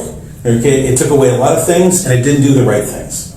Okay, it took away superfluous things like, 2 mil, nothing more than a 2 mil tank or whatever. Okay, but it didn't do the right things. Correct. Okay, because there's still not manufacturing standards in Europe. Correct. Okay, there's none. And none of the submissions are really even looked at. No. You know, when No. you're submitting it. No. You think the health department in Lithuania or No. Luxembourg, okay, is addressing this? Right. No. Okay. But United States, we're in a jam. Okay? Yeah. I always, people ask me always, what can we do now? I think if you're a vape shop owner right now, what you should be doing is picking up the phone and calling your suppliers and asking them, what are you going to do to protect my right to sell your products? I made you money. Vape shops bought all those Lamborghinis. I'm sorry I'm being harsh, but this is the absolute truth. Manufacturers need the vape shops more than the vape shop needs the manufacturer. You should be picking up the phone and not asking what the next hot fire liquid is. You should be asking them, what are you going to do to protect me, the little guy that has this vape shop, in order for me to continue to sell your product? That's what you should be doing today. And manufacturers should not be having meetings on how we're going to manipulate the system with short fields and aromas, because that's silly, that's stupid. In the United States, that model will never carry the vape shop. The short field model will not be the same as Europe. It will not. Or synthetic nicotine. Or synthetic nicotine, or any other kind of manipulation.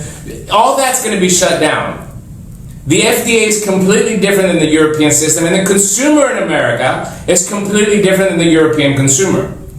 What the manufacturers right now should be doing is, how do we change public perception, and how do we all work together in order to get our products through a PMTA to finally legitimize this industry, to continue to sell legal products? Question here about civil disobedience. What about civil disobedience? I'm when it comes to a product like this and where we are right now, I'm all for civil disobedience. I still don't think how civil disobedience will keep these small businesses alive, and I think that it would take a great act of civil disobedience, but if you don't have the PR to support it and get it out there to the public eye, it's going to fail too. And I also think it needs to be the right kind of civil disobedience, because civil disobedience can also work very much against us, especially when it comes to public opinion and PR. We're already look like idiots to non-smokers and non-vapers. I think that's just going to make us look more. I don't think a lot of people understand that this product saved our life. We know it, but average Billy and Sally look at us and they think that we're killing people's lungs. So in order for us to go out there and put a cross on and lay down on the lawn or whatever, it's a good idea, but a lot of people are going to look at us and going to say, well, vaping probably caused that. And that's why they have that little cross on them as well too. As great a job as VTA is doing, and a great attendance as there was at their conference, okay, and as great as attendance that we had at the Hill this year, which was more than double any other year in the last 4 years. There was 270 fucking people there, okay, of an industry with 14,000 fucking companies. Yeah, it's ridiculous. Okay, there should have been 3,000 companies. At least. Okay, on the Hill. 270? A joke. Yeah. Okay, when I saw the attendance in Sacramento, when they saw Prop 65 coming, and there was 100 and something people there. The mecca of vaping. In Canada, in a population base of less than 3 million in Toronto, we had 1,000 people, on the Hill, but when it was necessary, when they were contemplating legislation. Okay, to say we were not going to put up with that. Yeah. Okay, and the voice of vapors, thanks to things like VAO, were freaking heard. Okay, and it complemented my advocacy at CVA. Okay, and we worked together to effect change. Okay, we said we're not going to put up with what you're thinking and planning. Not you already got legislation, you put it in place. Okay, too freaking late. Okay, 270 people. Honestly, it's as much as I am absolutely proud to have been there and being able to see that. Okay, I'm disappointed truly. If you think that that's a great response, industry, come on.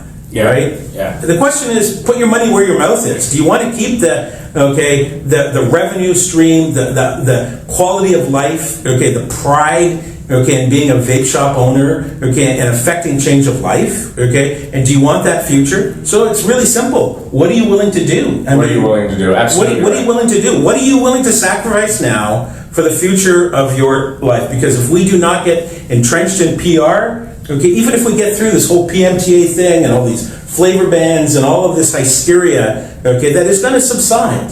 It will subside. But the question is, we're still 50% down. Yeah. And it's not coming back.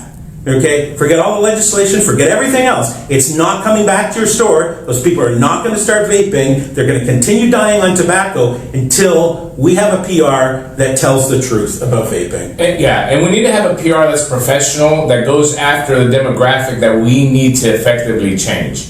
Folks, we're not that big. I don't know how many times I have to tell you we're not that big. There's 3% of the vapors right now that are doing 100% of the work, and we feel like we're very, very loud, but we're a very, very small percentage. And you can see this today on Twitter, there's a hashtag trending called what to do besides vaping. Instead of vaping. Instead of vaping. Yeah. That's the trend today. When's the last time that you said that you saw we vape, we vote trend? Or vaping saves lives? When did you see that? Never. Yeah. In my best tweets to the president, I've gotten 250, 300 retweets. That's not viral, folks. We need to have professionals behind us that can get the message out to the masses. And unfortunately, this is what we've never done. We've taken money to defend, we've taken money to lawsuits, we've given money to shysters that have come across this industry, the Mark Blocks, the Larry Faircloths, the Duncan Hunters, the Ron Johnsons. We've taken and thrown our money away that have done nothing for our industry. At what point are we going to stand up and say, this is not right, this is corrupt, this is unconstitutional, this is criminal, and we're going to be saying the truth? But guess what?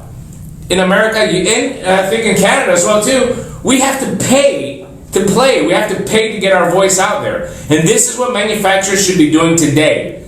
Today, this is what they should be forming right now an alliance to put money on people like me that can go out there on a CNN or on a commercial and say vaping is better than smoking. And that's a factual statement. This is something that I can support scientifically. I'm just not making this shit up like the CDC is. Well, we just don't know. So we're just going to tell people not to vape and to use e-cigarettes, which has no complete scientific backing at all. And we're allowing the government to do that via media. Every news outlet for the last month and a half has raped this industry. So at what point are you willing to stand up and take a stance and say enough is enough, we need to fight back? You know, the funniest thing that I've always seen in vaping is that vapors think that they have rights, that they have a right to vape. It's a constitutional, yes. Okay? Now you have a right to bear arms, okay? Hence why you can still own guns in America, right? Because it's a constitutional right. But you don't have a right, okay, to your choice of health unless you fight for it. Okay. The stream is offline on YouTube as well. I know. Okay. Sorry, go ahead. But yeah, I mean, if we don't fight for that right, okay, then we don't have it. You don't have a constitutional right to vape. They can take this away from you. Yeah. Okay, absolutely. They can take that away from you and feel no repercussion, right? And so far, litigation hasn't done shit. Do you see? Not one win. Not one win, unfortunately. Yeah. All the money that we have spent on litigation so far, we have not seen. All we've done is make attorneys rich and richer. I have the experience, okay, of having 4 years of a constitutional challenge legally in Canada against Quebec in the Supreme Court. Okay, 4 years we fought, and guess what? Okay, globally, we're the only ones that ever won a Supreme Court challenge based upon a constitutional right. Okay, for vapors. And guess what the government did? Appealed it. Okay, and guess what? They just got an extension. Yeah. Okay, just yesterday, I get the notice. They got another extension. So guess what? They can sit back. They can drag it for years. Drag it for years. And we don't have the money. Yeah. We won and we didn't win. Yeah. Okay, all of these constitutional challenges, okay, all of these litigations that we're talking about don't admit the fact that even if we got a positive ruling, they can just automatically put in an appeal. Yeah. So let me go ahead and dismiss this class action lawsuit that everybody's talking about. Yeah, there's no grounds for a class action lawsuit. You have to show harm. So basically what has to happen here is we all have to go back to smoking, and then 20 years from now when we're going to get lung cancer, we can turn around and sue the government and try to prove in 20 years in a class action lawsuit that what the government did today has caused us harm.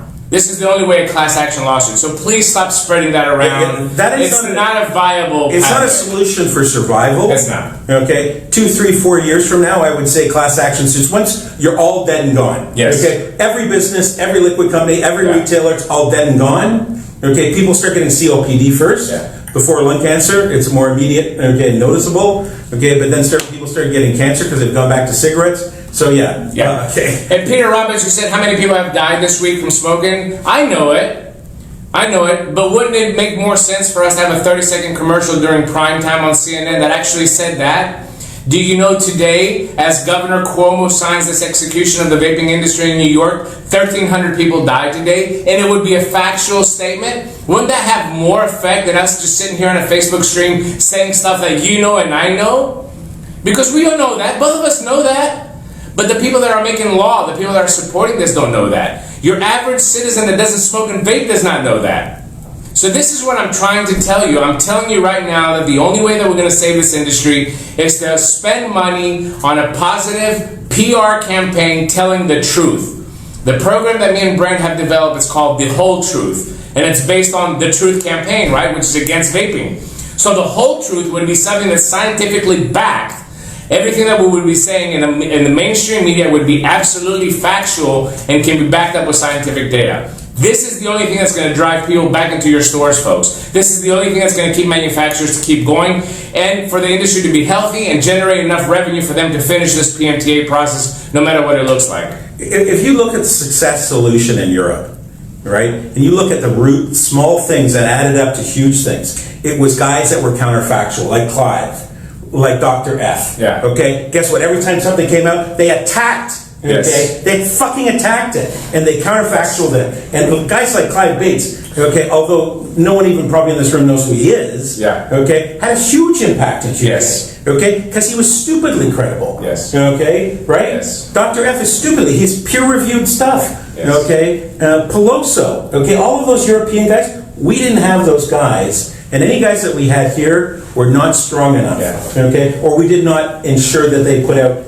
stuff on a regular basis. Okay, Yeah. and paid for that. So I want to tell you what happened in Greece last week. I got a lot of good comments. Dr. F was on all news media last week. Dr. F was on 4 of the major networks in Greece, including the biggest network in Greece on primetime 6 o'clock news, dispersing the myths about drugs. And yes, I know it's drugs. Thank you. Everybody in this room knows it's not e-liquid and it's drugs. Again, you're just rehashing information to people that already know it.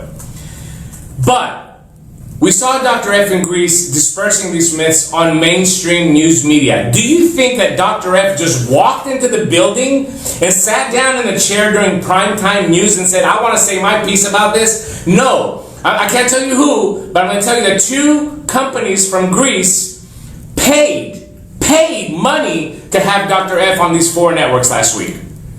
2 professional companies in Greece. I wish I could tell you their name, but I can't. All media is paid to play. So if you send me a message, again, one more time, if you send me a message that says, hey, Dimitri, why you interview on CNN? I'm going to lose my shit. What do you think? We're just going to go down Atlanta and just walk into Don Lemon's office and say, hey, we want to fucking talk about vaping? And you think that's how it works? It doesn't work like that, folks. All right? But we did this in Greece because even the effects of what the CDC has done here and what Trump said on 9/11 has affected business across the planet. And in the first weeks of September, we saw a drop in sales because people were not going to the vape shops. So immediately the industry reacted. Immediately. Put money into the PR and let's get the professionals out there and attack this immediately. And what are we doing? What are we doing? We have illegal manufacturers sitting in a room somewhere figuring out how we're going to manipulate the Federal Food and Drug Administration. Well, you know what? On the other side of media, you know the difference between Dr. F going into media and listen, Tony, Greg, I love you. Yeah. You've done a great job. Okay, but you're lobbyists. You're lawyers. You're attorneys. Okay, when you go into CNN, you're facing Sanjay Gupta. Okay, who's a renowned health medicine neurosurgeon. Okay, you don't go in with a lawyer lobbyist. Okay, you go in with a guy that can attack him on his level and say, yeah, I'm defending the science. Yeah. There's science here. Okay, you want to read it, Sanjay? You know what? If we had a doctor going in there, a medical doctor, Yeah. right? I mean, we had, the top cardiothoracic surgeon. We have a top oncology doctor in Canada. You've met him. You've interviewed him. Yeah. Right? Absolutely, yes. Right? Okay. We had Dr. Mark Tyndall defend us. We have Linda Bold, the head of the UK Cancer Society, Yeah. who sits on our Science Council in Canada, defending our industry from a science basis, right? Because we keep seeing in Canada, science is catching up with vaping. Okay? Yeah. You're seeing it. Please watch the science catch up with vaping. Okay? Don't make it a final determination until you follow the science. Okay? God bless Justin Trudeau, if you ever watch this. Okay? Because you immediately responded to all this hysteria and saying, I'm going to let science make the decisions on federal regulation. And that's the absolute right answer. Okay, liberals. Okay? Thank you. Okay? So, I don't claim to have all the answers, and I definitely don't claim to know everything. I'm not just saying this. Lobbyists in the state capitol in Tennessee, attorneys in Washington, D.C., lobbyists that I talked to here yesterday in Canada, everybody's saying the same thing. What are you guys going to do? What is your industry going to do to defend your product? That's the question. These are professional attorneys and lobbyists that know how the system works. In Nashville last year when we were fighting T21, most of the politicians turned to us and they said, what do you suggest? What is your plan? What is your industry going to do? What are you going to do to educate the public about your product? How to use your product? How to cut down on the use? All we're saying is, don't touch us. This is the attitude that we're all taking. Yeah. Not just us as vapors, but vape shop owners, manufacturers, distributors. All that we're saying is like, no, we're better than smoking, leave us alone. But that's just not how real world works. I just don't know. I'm so frustrated. I'm getting ready to have a stroke. And I quit smoking 10 years ago because people don't understand. And this is not just us saying it.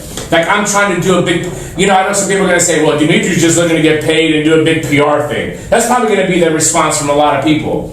But it's not me saying it. No. I contacted media agencies last year and you can ask Brent Stafford, he was on the phone call. All the media agencies that I contacted last year told me the same thing. What took you guys so long? Where have you guys been? Why isn't this in play already? This was last year, and look what happened this year. We have been made, I know in Canada, and I can see it in the States, we've been made to follow a reactive game. Okay? It's a game of defense with no offense. Yeah. Okay? We're scared to offend. Yeah, we're scared of it. Yes. Okay, we're scared to offend. Okay? We're scared. Okay? Oh, yeah. Consumers all day long can say, I have rights. Okay? Vaping saved my life. Yeah. That doesn't mean fuck all to government. Yeah. Doesn't mean fuck all to government. And I've had government actually say that to me. Stop saying that because it's not that impactful to us. Because we don't really care. Okay, clearly they don't care because guess what? We're banning fucking vaping in Michigan, but cigarette sales and pot is legal. Yeah. Right? You can drive in, okay, buy alcohol, okay, buy cannabis, okay, buy flavored Bad cannabis. cannabis, by the way. Okay, buy flavored cannabis, but now, okay, you can't buy freaking vape in Michigan. Yeah. And that's all good. And plus all the AK-47 bullets you want. Okay, great. Never mind that, you can't go to Flint and get clean water out of a tap. Yeah. Oh, good. That's not important. Yeah. Okay. I think a lot of people need to realize that this is a very critical. I'm so frustrated because this is it. If the bloodline of this industry goes down, which is the vape shop, we're done. Everybody's done. There's no vaping industry. So many good ideas that we could have implemented this year. And listen, I don't care what you think about Juul. I don't have a problem with Juul, the product. I don't have a problem with IQOS, the product. I don't have a problem with snus, the product. But I don't fight for that. I'm not going to sit there and defend Juul. I'm not going to sit there and defend IQOS, and I'm not going to defend snus. There might be harm reduction products, but that's not what I signed up for. I signed up to make products, favorite products that help people quit smoking, and there's nothing wrong with that. How impactful would it be if in one state, all of you that sell Juul, and I know there's a bunch of you that sell, a bunch of hypocrites that sell Juul in your stores, how impactful would it be if all of you one day called the news media and took all your Juul shit and dumped it right in the trash right in front of the camera and say, this is the problem with youth vaping in America, and we're getting rid of our stores. But no, you don't want to miss a sale. At what point are you going to stand up and look that this is what we need to do to show that we're doing something to combat a supposed epidemic that the government has really blown out of proportion? Right? Why don't you do that? I've walked into a store in New York, a guy says, fuck Juul. And right on his counter, he has a fucking Juul display. What the fuck is the matter with you? Right? What are you going to do to show to the government that you're tired of the bullshit? You need PR. You need people behind you to promote this stuff that we were all talking about in this little Facebook chat and on YouTube and rehashing us. We need to get that to the mainstream media. We need the public to see that you're saving lives and you're not contributing to the bullshit that these big corporations are putting you in there. Yeah, you gonna be all right? Yeah, I'm gonna be fine. Continue. Carry on. The funny thing is here, okay, as at times in the past, okay, I've argued many times with Dimitri, not on personal character or conviction, okay, but perspective, right? But now it's all come to fruition. I fucking hate that. I know. Okay, honestly, I fucking hate that. Okay, I still don't believe it's too late. Okay, it's too late to keep it the way it is today. Okay, it's going to change, Phil. Yeah. Okay, without a doubt, it's going to change. Right. How do we protect? Yeah. Okay, the retail, because that's who I'm most dear to. How do I protect the DIYer? Right. Okay, my clients are the e-liquid clients. Okay, are they going to step up right now? Okay, because quite honestly, there's been a huge apathy. Okay, and part of it is because there's been so many options, they don't see any results. Okay, China's felt the same way, right? I don't see any results. Okay, I take an apathy point of view. Okay, it's not too late in my opinion. But okay, the time right now is 11:58. Okay, and at the strike of midnight, okay, it's over. Okay, and there's no coming back, and there's no alternative plans. Okay, right? In the next, I'm going to say 2 to 4 weeks, the FDA is going to come back in writing with a final rule. Okay, and whatever that is, okay, you know, like if you listen to Sharpless right now, guys, just so you understand, because I see confusion on a lot of Facebook boards. Okay, what they're saying right now is complete reset. So 100% of the product immediately, not in 2 weeks, a month, 2 months, immediately that day, just like what happened in Massachusetts, is off your fucking shelf. Everything. Yeah. Except tobacco vapes. Oh, how much tobacco vapes do you guys have on your shelves? Yeah. None. Okay, or very little. Okay, certainly not enough. Yeah. Who's manufacturing out there e-liquid? Okay, in massive quantities tobacco vapes? None of our clients, barely. Okay, right? None of our clients. So they're saying listen to them right now. They're saying our plan is a full reset. Everything comes off the market immediately until you have a PMTA approved. Yeah. Okay, guess what? That's not May of 2020, folks. Yeah. Okay, if you think I can get through 5 months, no.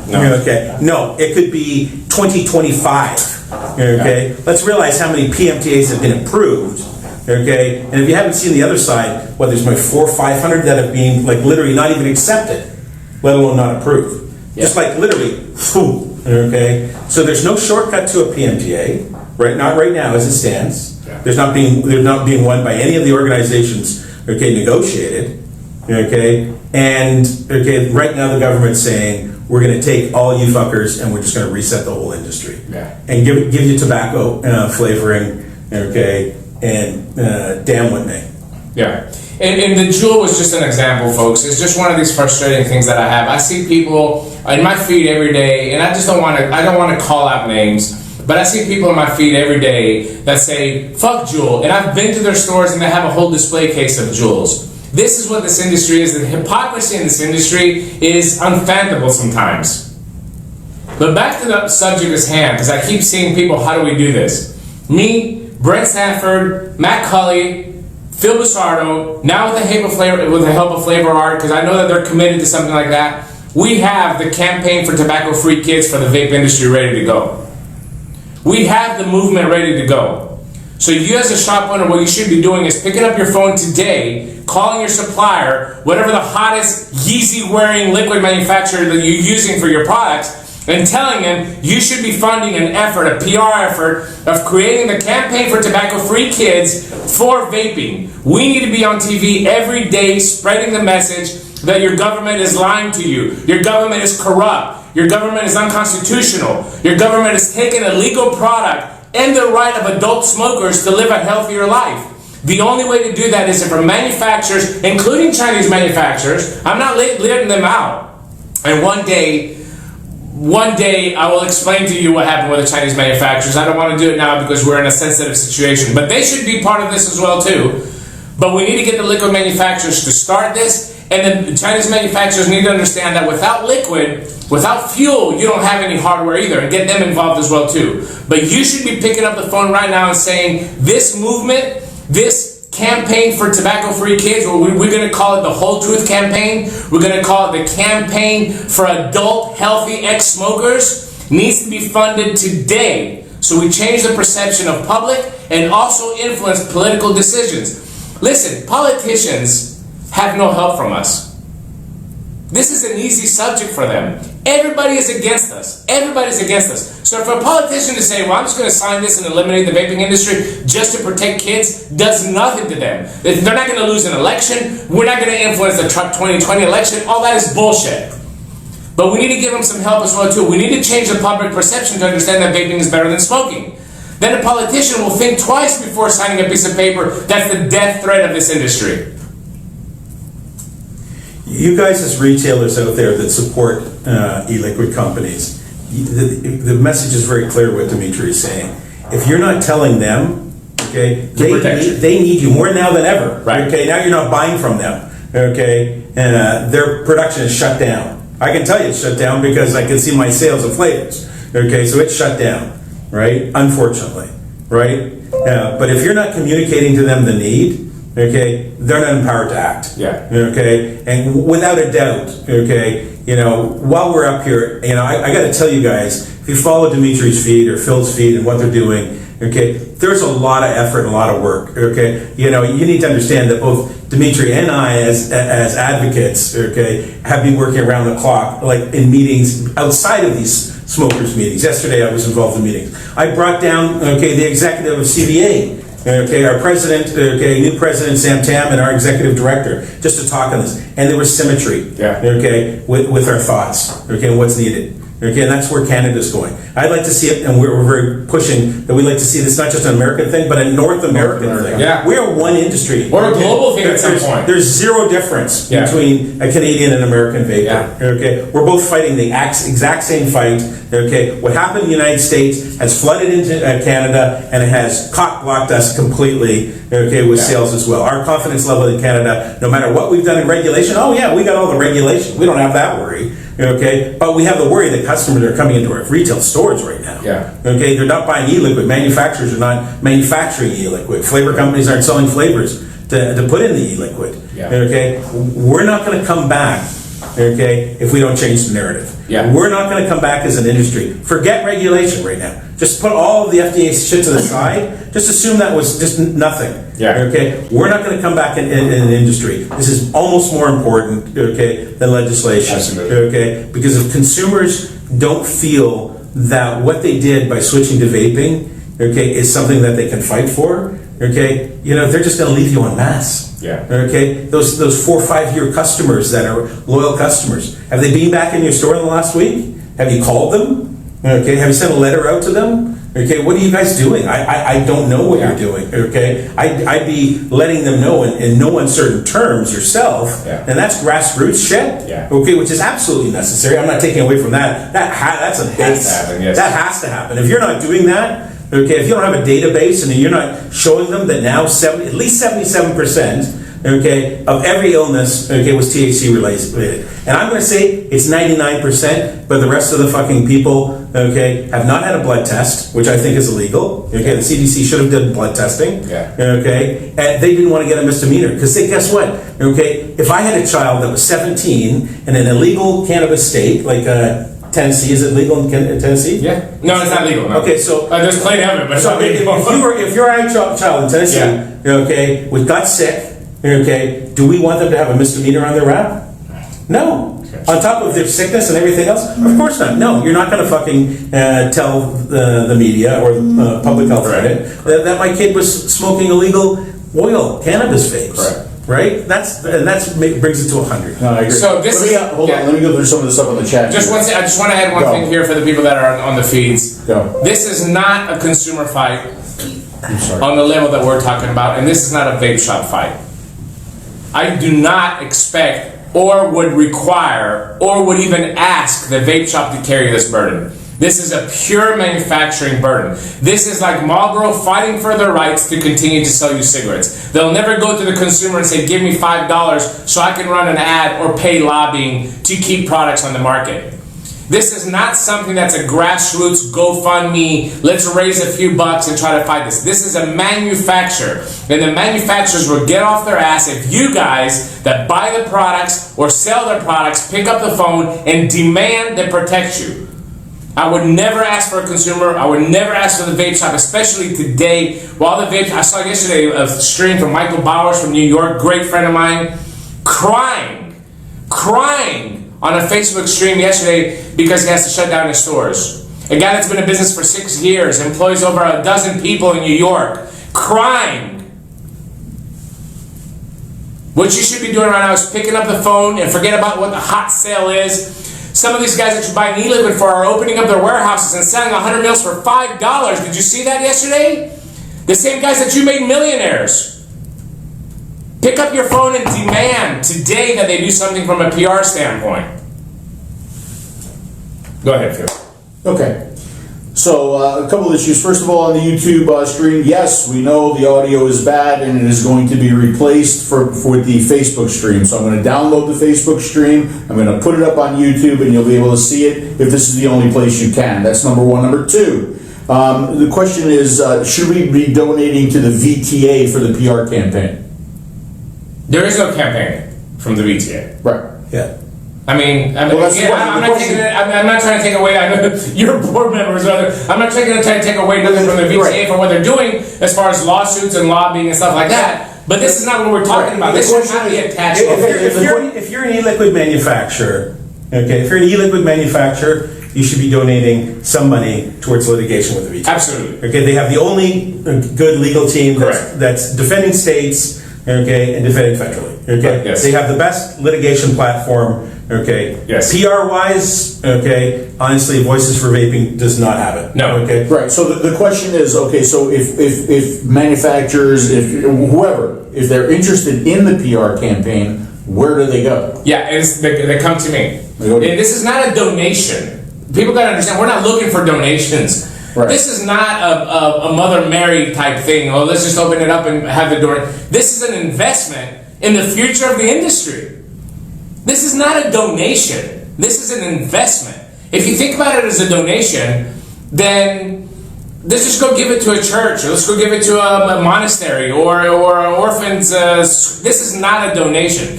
This is investing in protecting your right to sell your products and to protect those in the retail sector that ultimately your products end up to, so they can continue to do their business. This is an investment, not a donation. I am not Mother Mary. I'm not looking for donations. I'm looking to save this industry. Okay. So we got a question from Sue Cool. Phil and Dimitri, do you agree that vaping needs to be shown as it was meant to be? Not chucking clouds and cloud comps, more conservative. I mean, if you don't know the answer to that Yeah. question, At this point, from we don't know Dave and who we Dimitri, are. at this point, you have no idea who we are. Let me right? say, too late, okay, Yeah. and I could throw 100 pennies out into a room, and I could easily get 100 guys, okay, to be blowing clouds for every media that comes in. Like they automatically do that still today. Yeah. Okay, you go into any retail shop and say, "Hey, buddy, that's a nice device. Could you blow up a cloud for the camera?" Don't do it. Right. And, you know, I tell you, one of the things you might have noticed in all these negative articles that are being written about vaping right now, when they talk about the THC, the illicit THC products, right? What are people using? They're using absolutely legitimate nicotine vaping products, which is a mark against us. And then in the other photos that we see a vapor with a huge cloud of vapor covering their face, right? Don't think that that's not adding to the negative publicity and the negative way that people feel about us right now. Don't think that that's not happening, because if you don't, you're in denial. Guys, we don't understand what we do. You guys, okay, support IRA and the Council of Vape in Germany. You're going there soon again, right? Next year, right? Yeah. It's a strong event, Absolutely. right? The whole of it. Hall of Vape. The Hall of Vape, Yeah. okay. What did they do last year? They did the smoker show in the most amazing fashion. They did the smoker show, but what did they do outside? They got 500 vapors. Yeah. Okay, to blow the Yes, biggest set of yes, clouds. Okay, yes. they couldn't damn Yes. vaping harder. Yes. Okay, and somehow, I agree. and these I are agree smart with people. that. You tell I me agree this with guy's that. a smart I guy. agree with that. He is. Right? He is, yes, Okay? absolutely. And somehow they saw that as positive. Yes, I think what they're trying to do is they're trying to balance both. Because we were talking about the balance earlier. That we need to cater to those people as well too. The best place to do that is at least at a vape show. At least don't do it in a restaurant. Don't do it when the media is looking at you. Don't do it at a hospital. I think the way they're trying to balance that. But I do agree with you. The image is not that of harm reduction. That's the image of the hobbyist. Yeah, the optics of this industry globally are indefensible. Yes, I agree. Okay. Well, I mean, we can go back to labels and cartoon characters and Instagram marketing campaigns. We can go into a bunch of things. Again, we're talking about what we could have done, should have done. We did a lot of mistakes. The problem is what we do today, where we're all walking on a threaded needle and it's getting ready to crack and we're all going to fall in it. Yeah, I'm just looking through. Okay, any more questions? I'm looking through them now. Is the stream working on YouTube now? Yeah, it is. Oh, good job. Good job, Phil Sarda.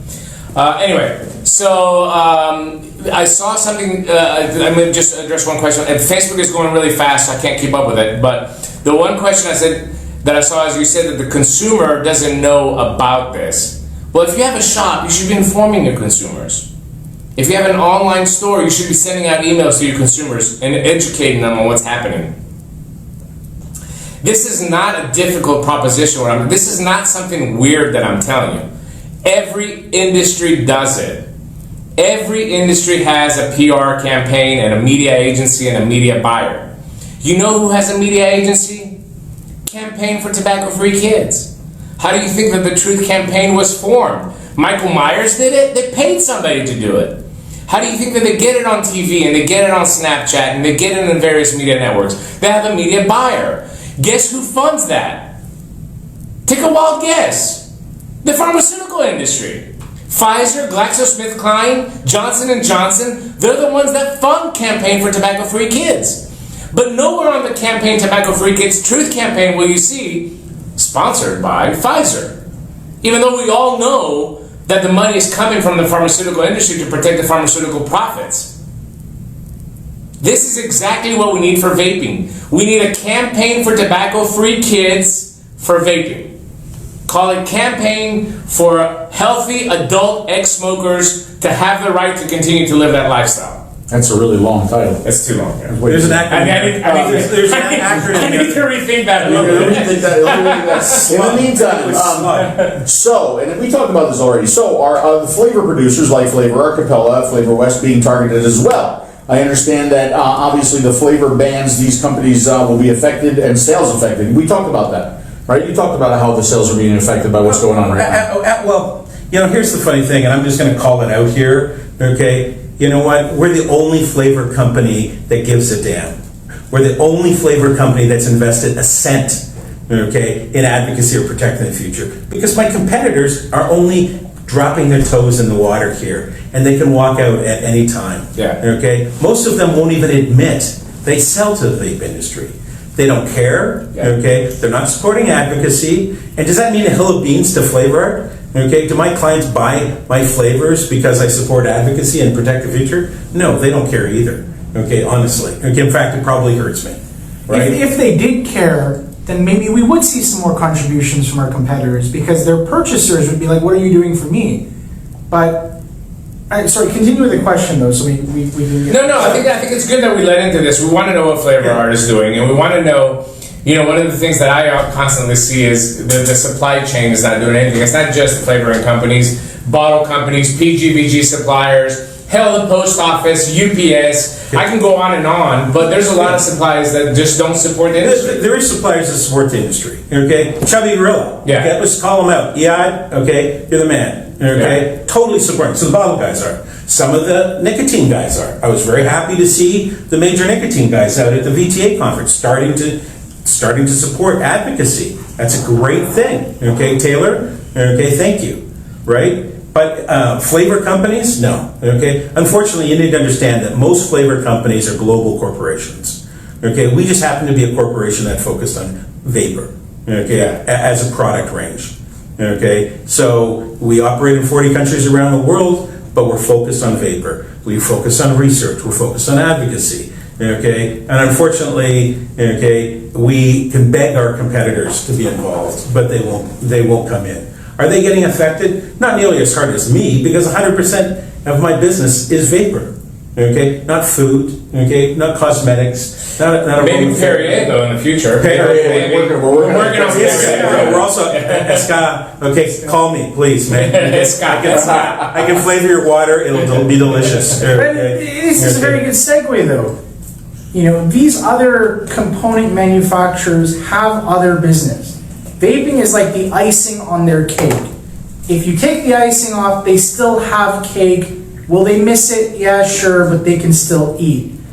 Flavor Art from its inception, very shortly after, realized that vaping was something that we wanted to take a stand on, that we wanted to tailor our products for. And I mean, we've said it a million times. Way back in the day, we were the ones who realized there were bad things in flavorings that you should not be inhaling, and we took them out. And you know what? The industry back then was only a couple thousand people, but you know what they said to us? Put that shit back in, it's delicious.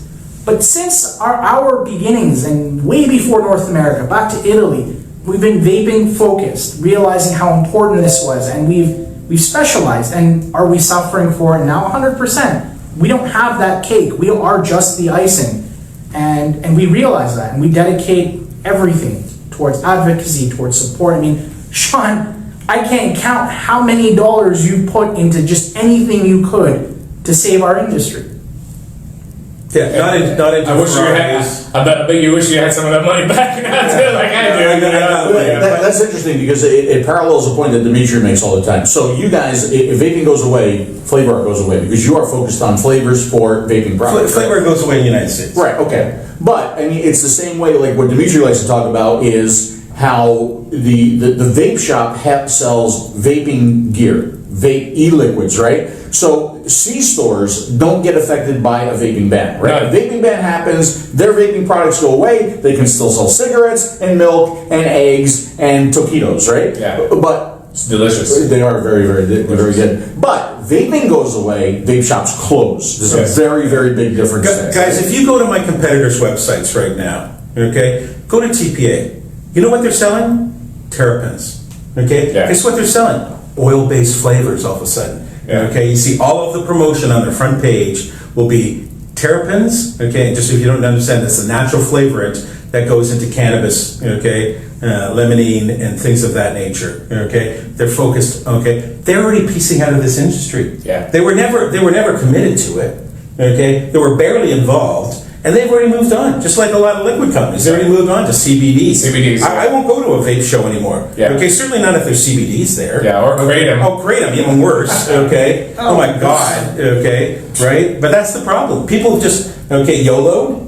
Okay, and moved on. I can tell you that I know the difference. You want to call Rich up, he'll tell you who the committed e-liquid companies are. Okay, go to VTA's website. Okay, see who the members are. Okay, those are the guys that are in for the long run. Okay, look at, Rodney supporting this. Okay, it's a commitment to the long term. Yeah. Okay, 5 months, Rodney. Okay, Yeah. Okay, sorry for those of you who wouldn't know that. You know what? But ultimately, of 2,000 e-liquid manufacturers out there, we've had a hard debate about this, and we're looking at who's really going through. Honestly, of 2,000-3,000 e-liquid companies out there, there's less than 50. Oh yeah, by far. Less than 50. It's guys. a very generous. That's a very generous. I would be calling up, okay, personally, I've said this to many of my retailer friends, I'd be calling up and saying, hey, are you committed to a PMTA?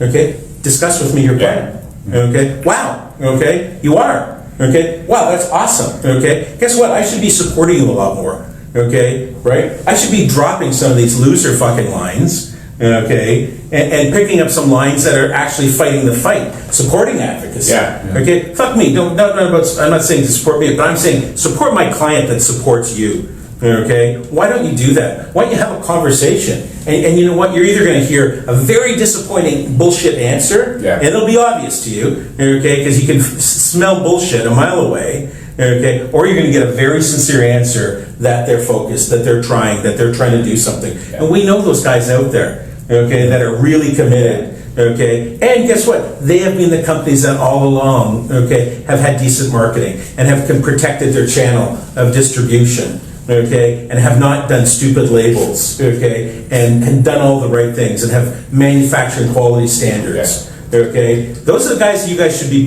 saving and buying. I would, if I was a retailer of 30 lines, okay, I would cut it down to 5, and those would be companies, okay, that were actually supporting a future. And you'd probably have a better job of managing your money and staying in business during these difficult times if you did that. By the way, education, I just saw another comment come up here, and I don't know if it's a troll comment or what kind of a comment it is, but I'm going to respond to it anyway. Random zero bat. A lot of people in my area have gotten lung complications due to vaping. Any comment? I would hope that you would know by now that the lung complications or the lung diseases that you're hearing about are not being caused by legitimate nicotine e-liquid vaping. They are being caused by illicit THC vaping with harmful components that are being found, such as vitamin E acetate, and now we're finding pesticides and other shit. Okay, it might be somebody new that's right. Came to the show, I understand that, but if you have found somebody that has a legitimate problem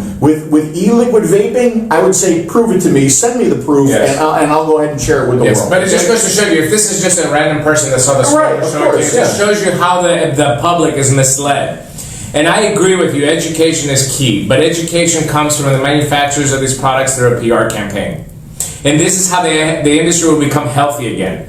Once the industry spends money on a PR campaign explaining to people what vaping is and what it does, then people will sit there and say, well, there's two sides to the story here. Let me do some research. And then maybe they'll get the confidence once again to come into the vape store and try vaping. And maybe they'll quit smoking. And then they'll become passionate. They're going to bring their cousin and their friend in the vape shop to quit smoking. And this is how the industry becomes healthy again. That's why I'm saying that it's not a donation. It's an investment to the future of this industry. And it's an investment to help smokers for the next 10 years. The only way to do education, aside from this little Facebook circle jerk that we're constantly doing, and I'm calling it a circle jerk because all of us are sharing information that we all know, is to break out of this and get into mainstream media. And the only way to do that is with a multi-million-dollar PR campaign yesterday.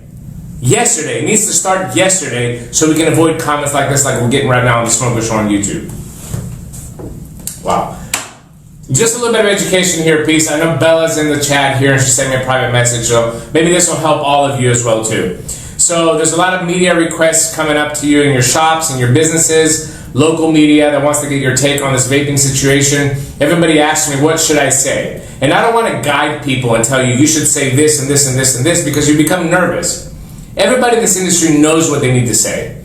You need to be passionate and tell the truth. We know the exact cause of the problems, right? We know where the illnesses are caused from. Bring that up. You know what you sell in your store. Your products are all FDA registered, I'd hope, at least in the vape shop. All your ingredients that are inside the bottles of the liquids that you sell have to be registered with the FDA by federal law since 2018. You get regular inspections from the health department for attempting to sell to underage. You get regular inspections from the FDA on manufacturing facilities of e-liquids. All this is actually happening. This is the truth. You're not saying anything that's a lie. So stick with the truth and what you know and become passionate. And always begin every conversation with, your government is lying to you. I saw a little comment earlier about, should we be aggressive in a PR campaign or should we be passive?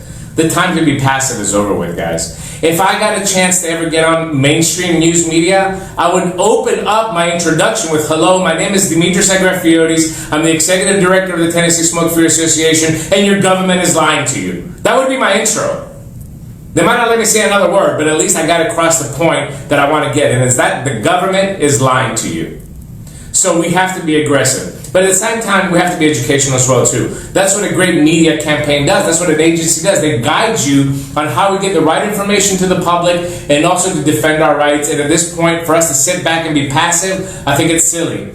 This is a swing for the fences kind of type situation. We need to get out there and change everything, at least the public perception, and get these politicians and hold them accountable. That's a good point to bring up here. Somebody just asked, first of all, Tho is asking, how can the UK and how can Germany help our situation?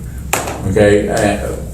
They can just morally support us. Yeah. Unfortunately, there's nothing, the system here in America is completely different than a lot of the countries. I think that this is a global fight. Me and Phil, and I think all you guys as well too, we try to support. Look what's happening in India. Look what's happening in New Zealand with the change of the stance. Australia, where they can't get nicotine liquid. This is a global fight. The only thing that you can offer us is more support. Hey, you know what? As a long time, Flo, I've never met you before, but it's a long time, K-Flen.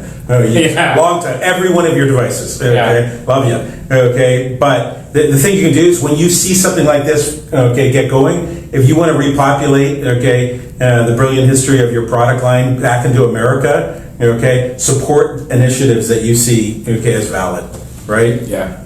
I got a question from John. He's asking, why hasn't the industry called for a sit-down with the FDA to come up with a plan, not just to lower youth sales, but to figure out regulations that work for both sides? Okay. John, good luck trying to get 5 people from this industry in one room to agree on one topic. That's correct. That's It's not that we can't get a meeting. We've had meetings with the FDA. The problem is that the industry cannot agree on a plan, because every plan that I have come up with so far since 2014 has been boycotted by the industry itself. So if the major manufacturers cannot agree on a bottle size, on a nicotine cap, on a distribution point, on a labeling system, on a traceability system, on a GMP, on an ISO, if they can't agree, what are we going to present to the FDA? When I walk in there and I tell them, hey, listen, this makes a lot of sense, that will help the FDA and it'll help the industry, and then I leave that office and right behind me is Juul, or right behind me is another company that sells 50, 60 milligram nicotine pods that most of these kids are using, and they say, well, we need that 50 milligram because adult smokers really need 50 milligrams to quit smoking. So we can't agree as an industry. So how are we going to go to the FDA and propose anything? It's a great question. Here's a classic example. Sean hosted a GMP summit in LA, Mecca of vaping manufacturing. Out of our 600 clients, out of branching off from VTA, SAFADA, asking their membership to please come together so we can discuss manufacturing standards, to present to the FDA, to Health Canada, to show them that we are a legitimate industry, that we are thinking of responsible manufacturing and packaging. Can you guess, out of the thousands of e-liquid manufacturers that were invited, how many showed up? Take 5 seconds, and I'm going to give you a number. 42. 42 people representing maybe 30 companies. Yeah. 12 companies from Canada flew from parts of Canada all the way down to LA, okay? And less than 50 American companies, okay, drove. Drove. Yeah. And listen, and how many of those 30 companies are actually implementing? Is the question. Let's get 30 showed up. Yeah, okay, so this is a good point. Yeah. Out of the 30, let's say, US companies, it's not even a matter of implementation. GMP and ISO is not cheap. You know, it requires diligence, it requires funding, it requires a certain level. And God bless the people who went there who are not able to reach that level. But I mean, maybe 40% of those 30 companies are actually physically able to implement this, right?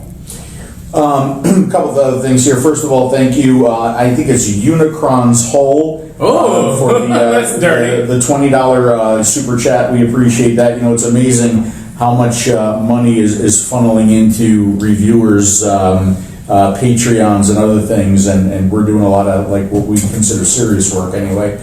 That's kind of frustrating. But anyway, What can $10 get us, by the way, today here in Canada? I don't, you know what? 20 US dollars? Right, it's US dollars. The interesting thing is, too, I still to this day not know where the super chats go. Eventually, I'll figure it out. It goes into your Google account. Maybe we can go into like have dinner sometime. Maybe there's $123 somewhere. But we appreciate the super We chat. do appreciate that. And though, you know, it says here in Germany, many vapors care about you and we support you and we appreciate And we that. love you too. And we care about you guys and we support you too. You know, one of the things that broke my heart when I was in Greece, I'm not sure where I told this story, but Dimitri went out because he's very selfish and he left me back at his house. And I took 3 hours to go through my emails. And I got, you know, this is really when it was in the thick of things. And I got so many emails, not just from folks in the United States, but also emails from 5 other countries that are being affected by the absolute nonsense and misinformation that's going on in the United States, begging me for help, pleading me to help and to do something. And, you know, I mean, everybody knows that is the advocate right there. That is the guy who goes to bat for us. You know, Sean, too. There's so many other advocates, but it just breaks my heart knowing what's going on in this industry. And I have never felt so helpless and betrayed by my government ever. Yeah. It's the worst feeling you can possibly have, feeling as helpless as I do. With not only what's going on in the United States, but also around the world. So know that my heart is breaking every single day for you guys. I want to address something really quickly with the nicotine cap, and boy, this is going to piss off a lot of people. Oh, are you ready for this? I mean, I have to say it. I have to address it because people are going to say, well, it's so simple. Just go and propose a 20 milligram cap. Very easy to say, right? Why was it my association the only one to propose that to the FDA during the open comment period? Folks, listen, I don't want to take away nothing from the VTA. They've done a great job. They have. Okay? But 2 of the board seats in the VTA sell 50 milligram product on the market. How do you think VTA is going to go and ask for a nicotine cap when the biggest controlling portion of the board of VTA sells a 50 milligram product? Again, I'm not criticizing that. This is their board. They can do whatever they want. They can advocate for whatever they want.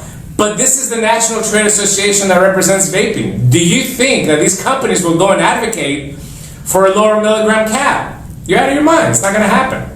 So I can yell it on top of my lungs. I can submit as many comments as I want to the FDA, but I'm just a little tiny Deanie from Tennessee, right? The national organization that represents our rights will never ask for that. So it's not going to happen. Beauty and the Beast, or Beauty and the Vape. I know you. Thank you for the. Thank you for the. You said that a little bit. Thank you for the super chat. I appreciate it. And what's the question? I'm not sure. Okay, the industry has always been the cause of our own demise. Boy, ain't that the truth. Boy, ain't that the truth. Ask them, one, to put their egos aside so it doesn't happen, and two, put your money where your mouth is. Never happens by only a few. Disgusting. We got another super chat here from New Wave Dave, 169. I like that. New Wave Dave. It's a DJ voice. That was my DJ voice. You hear that? It comes from the. He said it comes deeper. Why hasn't anyone asked these politicians why they failed to enforce the laws that are already in place? Yeah, we have. We've asked them that as well too. I think the politicians are under a lot of pressure because the opposition has done such a great job in the media to create a problem that really does not exist. But a politician is based on what the trend is going, unfortunately. It's just like the vaping industry. Whatever the trend is, they're going to follow. So if they're getting a lot of pressure from media, from American Lung Association, American Cancer Association, Campaign for Tobacco-Free Kids, that has spent all this money to make us look bad in media, it's very easy for that politician to make a decision and say, there's a problem here, we have to address it. It's not going to affect my constituency, I'm not going to lose any votes, it's easy for me to sign it off. We just haven't put that same pressure and put politicians in the public eye and saying, like we're saying in Michigan, like you said about Flint and the water. We've all rehashed that in our tweets and our Facebook messages, but why isn't somebody on TV running a PSA right now with kids that are getting sick with the water in Flint the same time that the governor was signing the execution of the vaping industry? This is what people need to see, and this is what politicians need to see, that we're going to stand up and call them out in the public eye and make them look foolish in order for them to take us seriously and say, I'm going to have to rethink that the next time. Am I right? Unicron Soul sent another $20, and here's another one. He says it might help you look up and find where the money is. It says find the money. Yeah. Hashtag find the money. That's funny. Somebody, I can't remember who we were talking about that said this the other day, and I totally agree with it, right? They said, and I think this is really important, that the nic cap in the UK is holding that industry together right now. In Europe in general. Right? Because I know there's people fighting to get rid of that nic cap. I'm telling you right now, Juul is fighting. Well, there's another particular gentleman that's fighting for it too. There's hundreds of irresponsible e-liquid companies in Europe that would like nothing more to sell 15 milligram salt. Yeah. Right? Yeah. Okay. I mean, let's put some body to this. But nobody but Juul has really the power to go to Brussels and no, but Dimmy said something, and we all agree. We spoke about this while these gents were gracing us with their presence, and I think it's very important to relay this to the viewers here. Do you know why there is no youth uptake issue in Europe? Do you know why they are not experiencing the same problems? It's not because they're European, some mystic race of people who are so different from us. No, it's because there is a nicotine cap. Without high nicotine, kids are not grabbing these products and getting buzzed off of them, Instagramming. Here in Canada, we had a kid with 5 Juuls in a coffee cup hitting it. You think he was hitting it because he liked the taste of the mango or creme or whatever? No, he did it to get a buzz. Yeah. And the only thing saving Europe is the fact that they have a nicotine cap and kids aren't going out and trying to get a buzz off of 20 meg pod systems, right? Yeah. And I think it's a very valid point to address. The nicotine cap is what's saving Europe from youth uptake. Youth uptake is the excuse we're using in North America to do everything they're doing. And again, whoever had said before that, why is it that we shoot ourselves in the dick constantly? Well, the dick. Shoot ourselves fatally, every day. I mean, this is a prime example. We have advocates who are pressing for a nicotine cap. Sean himself had put it on Facebook that, we think that concessions should be made to address youth vaping, nicotine cap, and he got roasted by our own industry, not the general public. They don't know. Yeah. Our own industry says, how dare you, I have people coming in, and if you take away my ability to sell 50 milligram nicotine, I'm going to lose all these people, they're going to go back to smoking, Yeah, and listen, I know there's people in here like Nico San, a gentleman that I have the utmost respect, Jacques Lacouze from France. I know that there's people in here that say this is stupid, we shouldn't have a nicotine cap at all.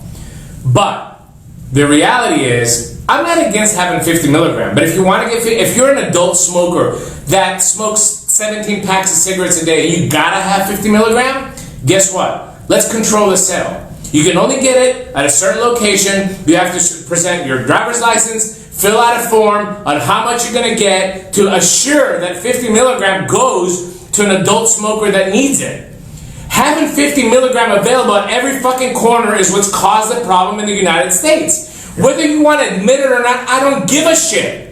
Get off my Facebook, unfriend me before I block you. But you're not going to sit on my feed and defend a problem that has been created in the United States by a high milligram salt product that gives you zero throat hit and gives you a head buzz. Period. I don't give a shit. Guys, I can't tell you how many times that I have sat in front of government and I've said to them, relative to flavors and nicotine, I constantly say to them, guys, for 10 years, we had 60,000 fucking flavors.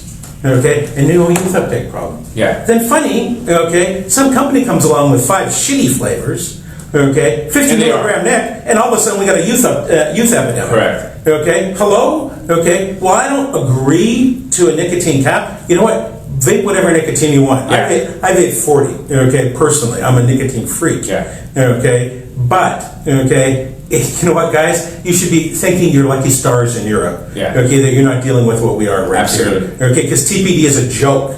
Okay, compared to the legitimacy of what they're going to make us go through.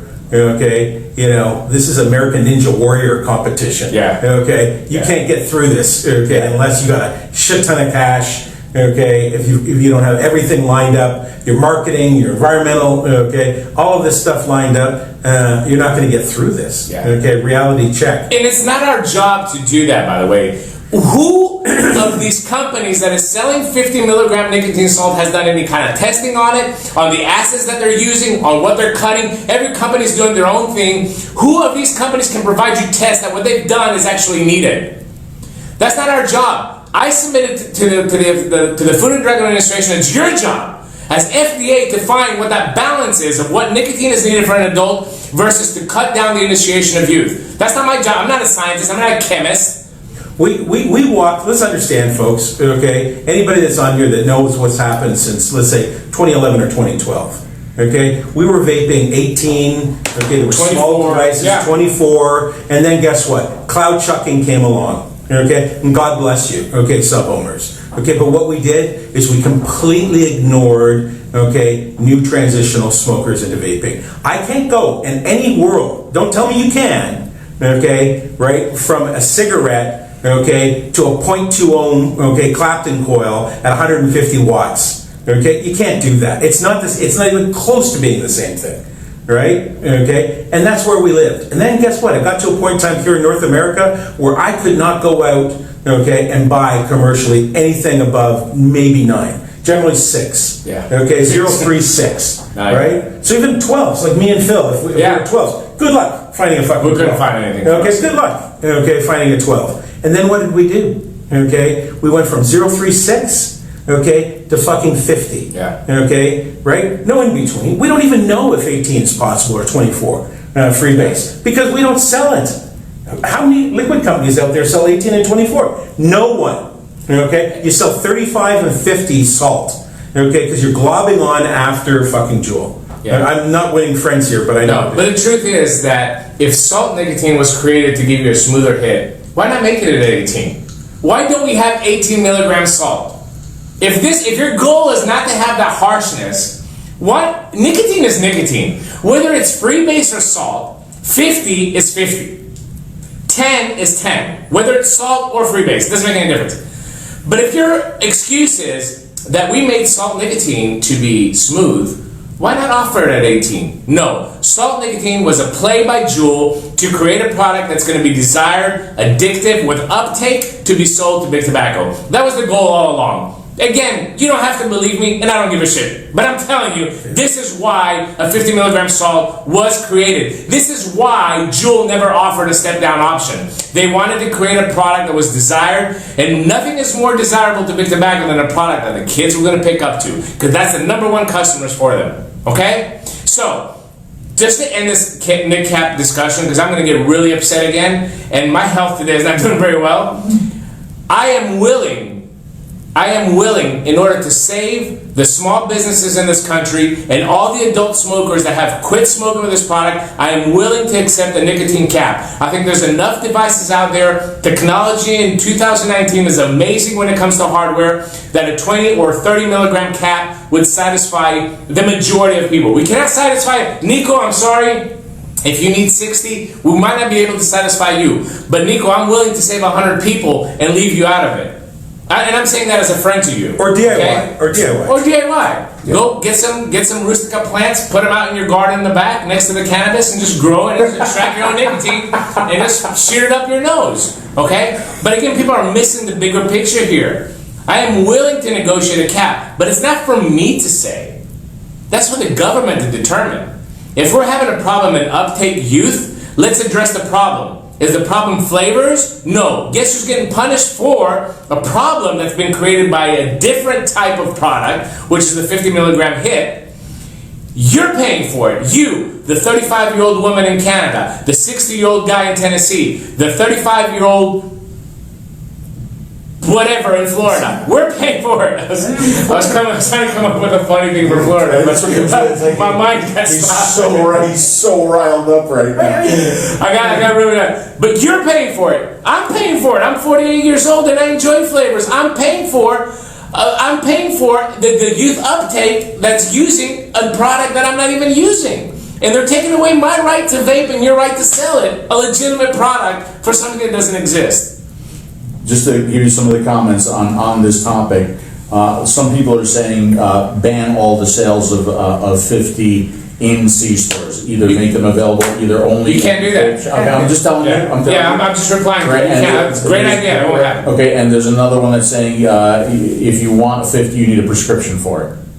Yeah, I don't disagree. I don't think a prescription. Don't even go there. Yeah, I don't need. I wouldn't say a prescription. If you don't understand right now, okay, what the government wants, what Scott Lieb is doing, okay, right now, okay, what Big Pharma has been planning all along, okay, trying to kill this, okay. I've sat with Big Pharma, and you know what they say? We can never compete with you, so we got to kill you. Okay, because not one product that I could develop as an NRT will ever be as cool as vaping. Yeah. Okay. Let's face it. Vaping is a lot cooler than smoking ever was. We've made it cool. Yeah. Okay. Fuck all these disco lights and all these devices. For fuck's sakes. Okay. They have been trying to kill us since the beginning. They understand we are a threat. Okay. They support the anti-tobacco guys. Okay. And right now, guys. Okay. The government would like to see a reset. Hand it to this over to an OTC, over-the-counter drug. Okay, Scott Gottlieb has said at least under quote 7 times that I've heard him. Yeah. Okay, saying I'd like to see them go down an OTC route. Yeah. Okay, and quite honestly, that's a drug delivery route. Bad idea. Oh my God, clinical sell the ass. If you think, but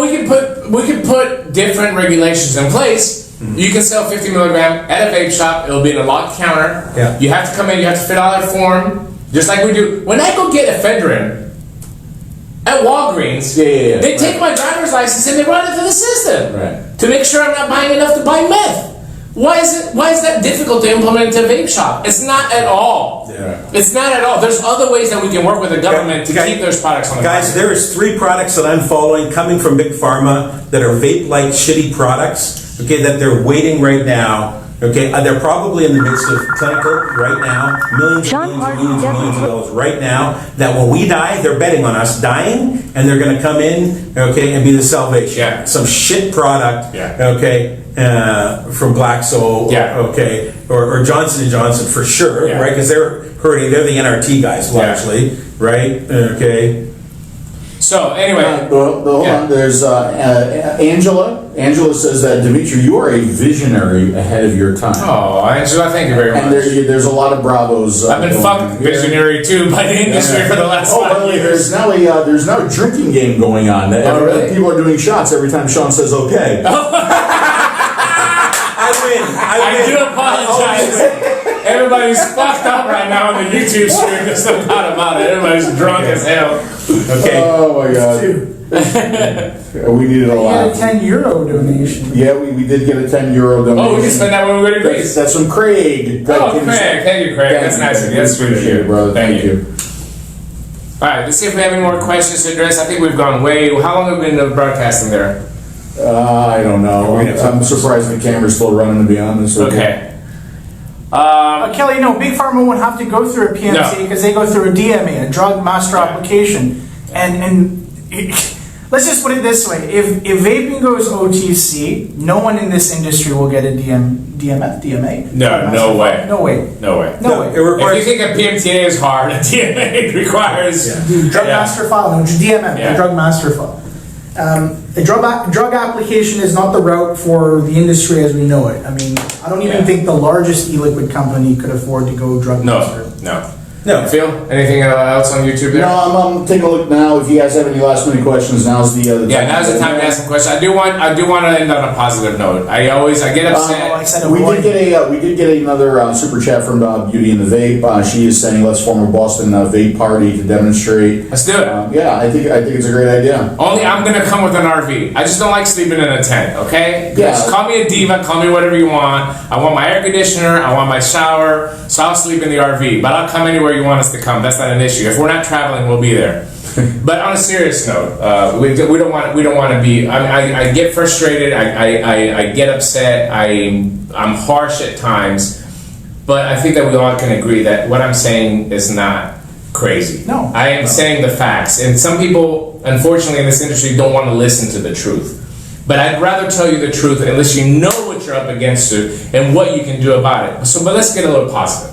I'm not giving up. Well, You're not giving up. before we get positive, I think part of why you continue to get loud is because you have been saying this all along, right? You have been pushing for these things all along. Yeah. And nobody's been listening. No, And it's frustrating to you, Yeah. right? And it's frustrating to you that we're in the place that we're in today, whereas if we had listened to some of the things and some of the plans and some of the strategies that Dimitri put out there and tried to pursue, I think we would be in a much better place than we are today.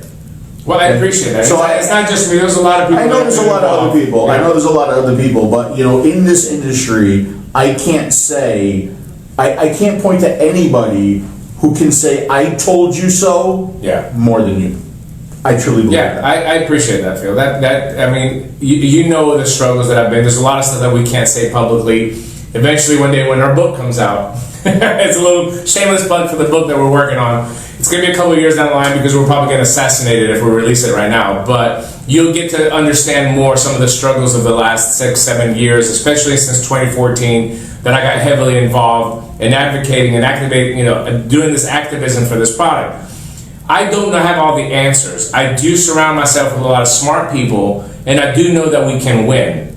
It's at what point is this industry going to realize we need to step up and do something to have a win? We have not had one win in America. Give me one win on a federal level. One. None. Absolutely none. So whatever we've been doing so far, there might be courageous efforts, they might have been supported, but what we have been doing so far is wrong. So what's stopping us now, especially at this last moment before we die, to say let's throw the dice and take a different direction? And this is all I'm suggesting is let's try this because everything else that we've tried has yielded zero results. Yeah. Let's do some of the last minute questions from Unicron's Hole. Again, thank you for the super chats. Break it down in simple terms. What can the consumer do directly? Yeah, that's a great question. So, adult users of this product, number one, should be registered voters. I guarantee you that if I do some digging into a lot of the vapors that are very, very loud, most of them are not even registered voters. So the biggest power that you have in America is your right to vote. The only way that your voice will be taken seriously, which will be step 2, will be first to be a registered voter. Second of all, you need to contact your local legislators. Calling the White House is a great thing, especially with a president like Trump that really takes the voter vote. The more immediate effect is a local election, because local elections sometimes are hanging on a handful of votes. On a local state representative election, you might have 2,000 people that vote to elect your state representative. So 10 votes are very, very important. So you should be contacting your local legislators. You should be telling your story, how you quit smoking, how whatever policy that the government is putting in right now is going to affect your right to live a healthier life. You need to be able to contact your local representatives and voice your opinion. The more people are going to get out there and voice their opinion with the local legislators, the staffers will make them aware that this is a problem. We've talked to staffers personally in Tennessee and in DC, and the staffers have always told us the same thing. The more phone calls and emails that they get, the more that flag is raised up where the staffers will bring this to the attention of the representative. And number 3, you need to be able to support this local economy. You need to be able to get out there and support your local vape shops. Don't stop going now. Simply because some douchebag distributor that can't sell his shit opened up his doors and is selling $5 100 mils, does not necessarily mean that you have to go spend your money over there. Spend your money with the local vape shops in order to keep this economy going. We need to keep the doors open of these small businesses. If you're a vape shop owner, stop buying from these guys that are killing the product of the price. Stop. Stop supporting these people. They're not doing anything for this industry.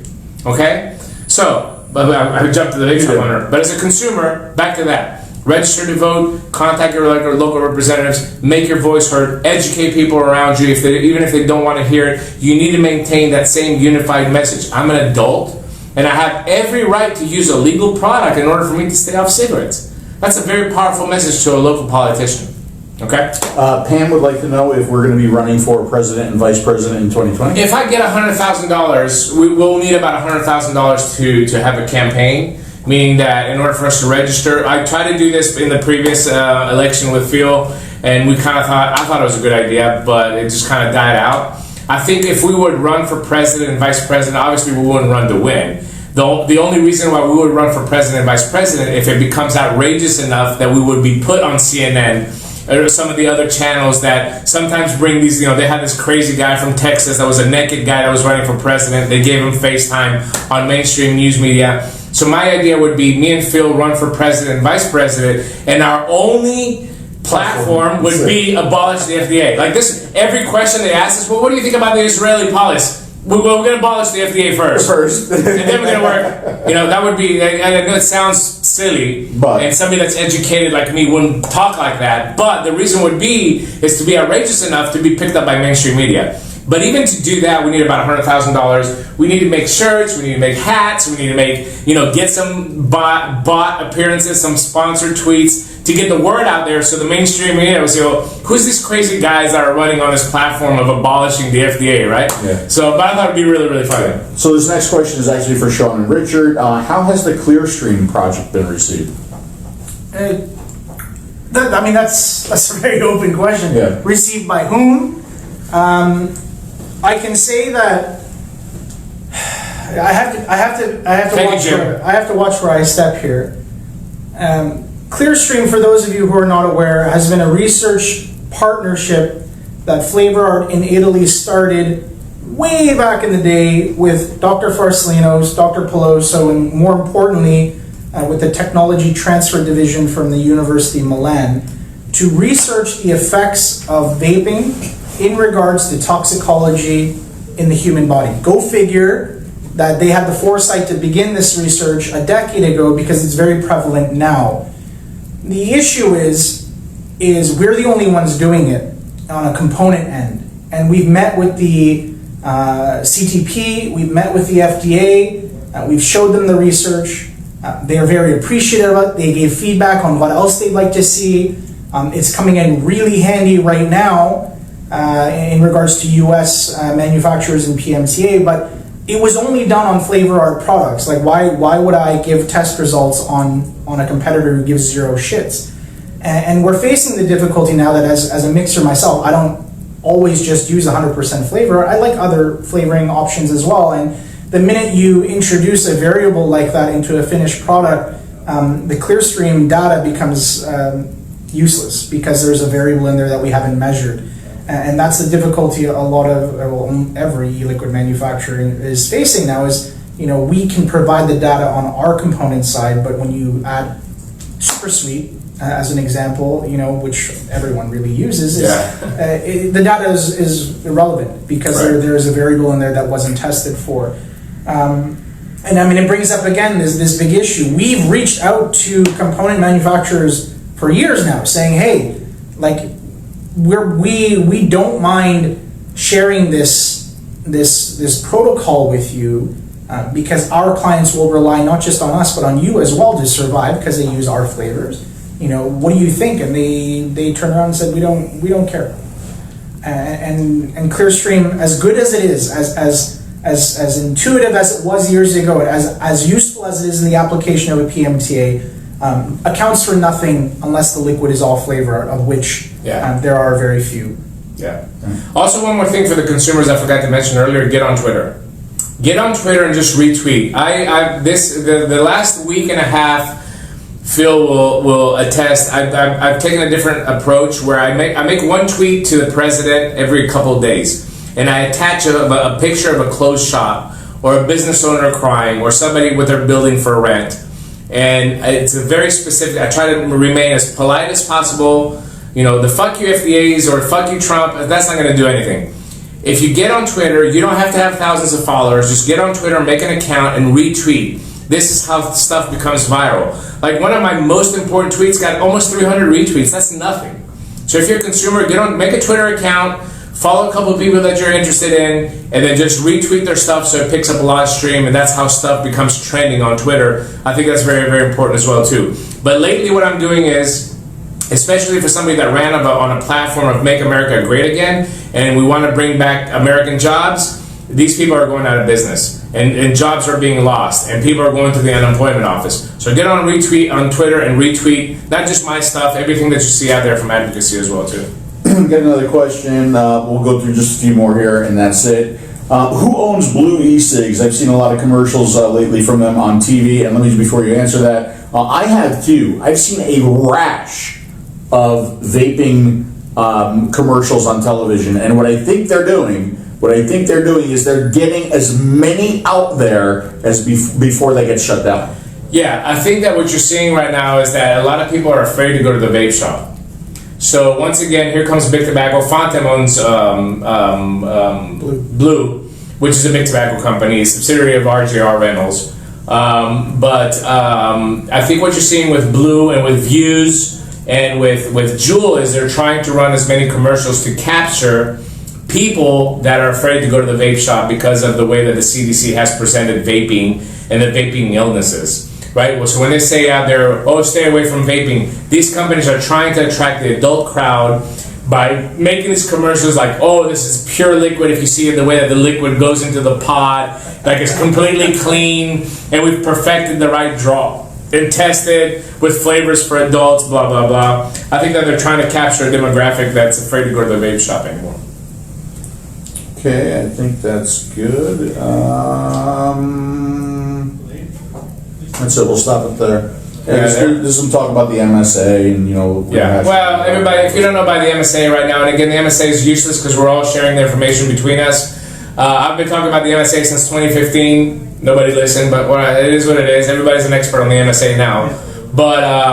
But again, the MSA is something that is part of the Tobacco Control Act of 2009 that was signed into law by Obama. It's also known as the Philip Morris Protection Act, and it's not going anywhere.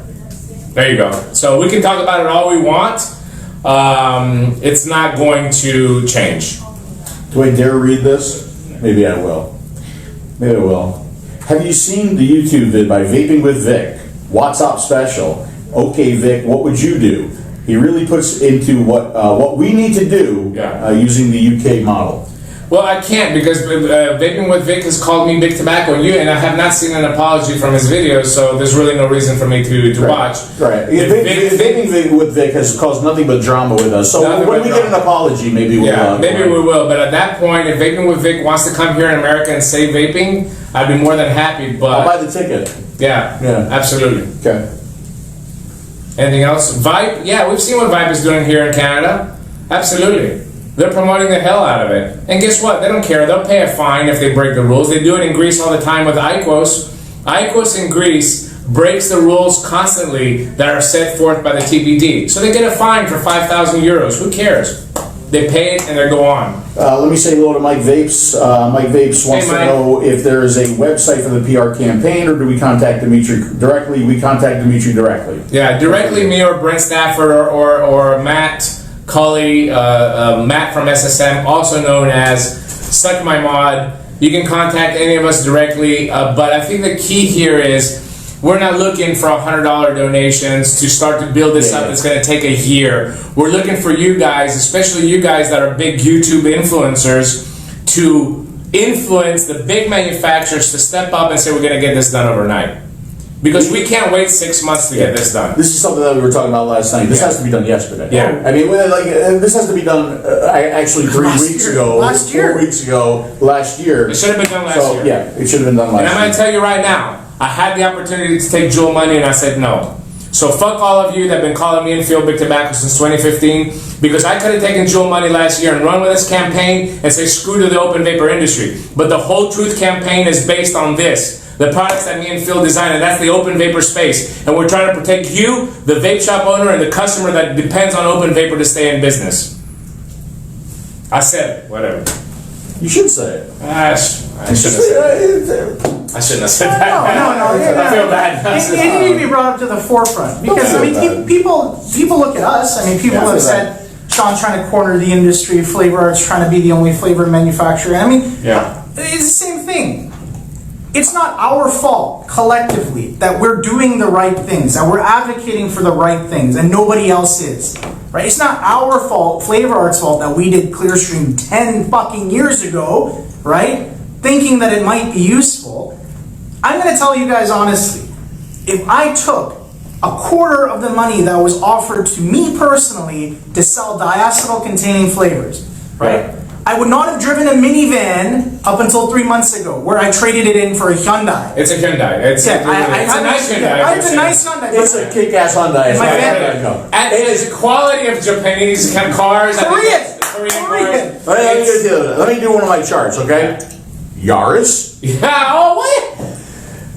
Your Honda. That's unbelievable. He's making fun of my Yaris. But I mean, the point is, it deserves. All of us here have had the opportunity to make insane amounts of money had we shaken hands with the devil. Yeah. And we didn't because we stood up for our values and we stood up for the industry. And we get roasted for it. Yeah. You know, and it's not. You know how frustrating it is when you think about the things that Dimitri and I have done. Okay, and how much money we have made for companies over the years, and not just Chinese companies, but particular U.S. companies too. All right, and that our products, our platform products, aren't in every fucking vape shop in America, especially when you know what we stand for, especially since we're all about conversions, especially when we're all about saving lives. You know how that pisses me off on a daily fucking basis? Yeah. But I don't. Poppy, give him a hug, please. If I was there, I'd give him a hug too. Give him a hug. Because I love him. Because he's right.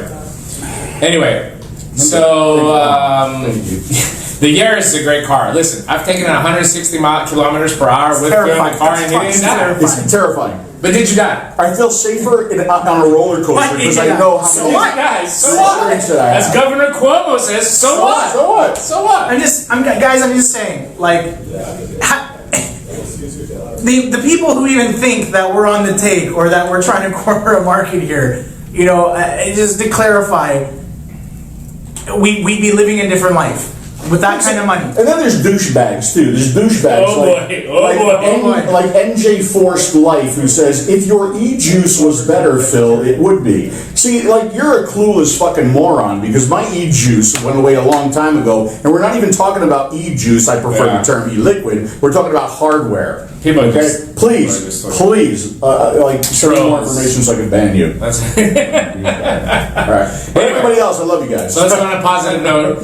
Listen, we're not going to give up. We're going to keep fighting. We're going to try to get this project done. It's going to be the last attempt. I've stepped down a lot on the federal stuff because I've seen a lot of stuff that has disgusted me. And I don't want to sit there and criticize all the moves that everybody does, whether it's in different state associations or whether it's on a federal front.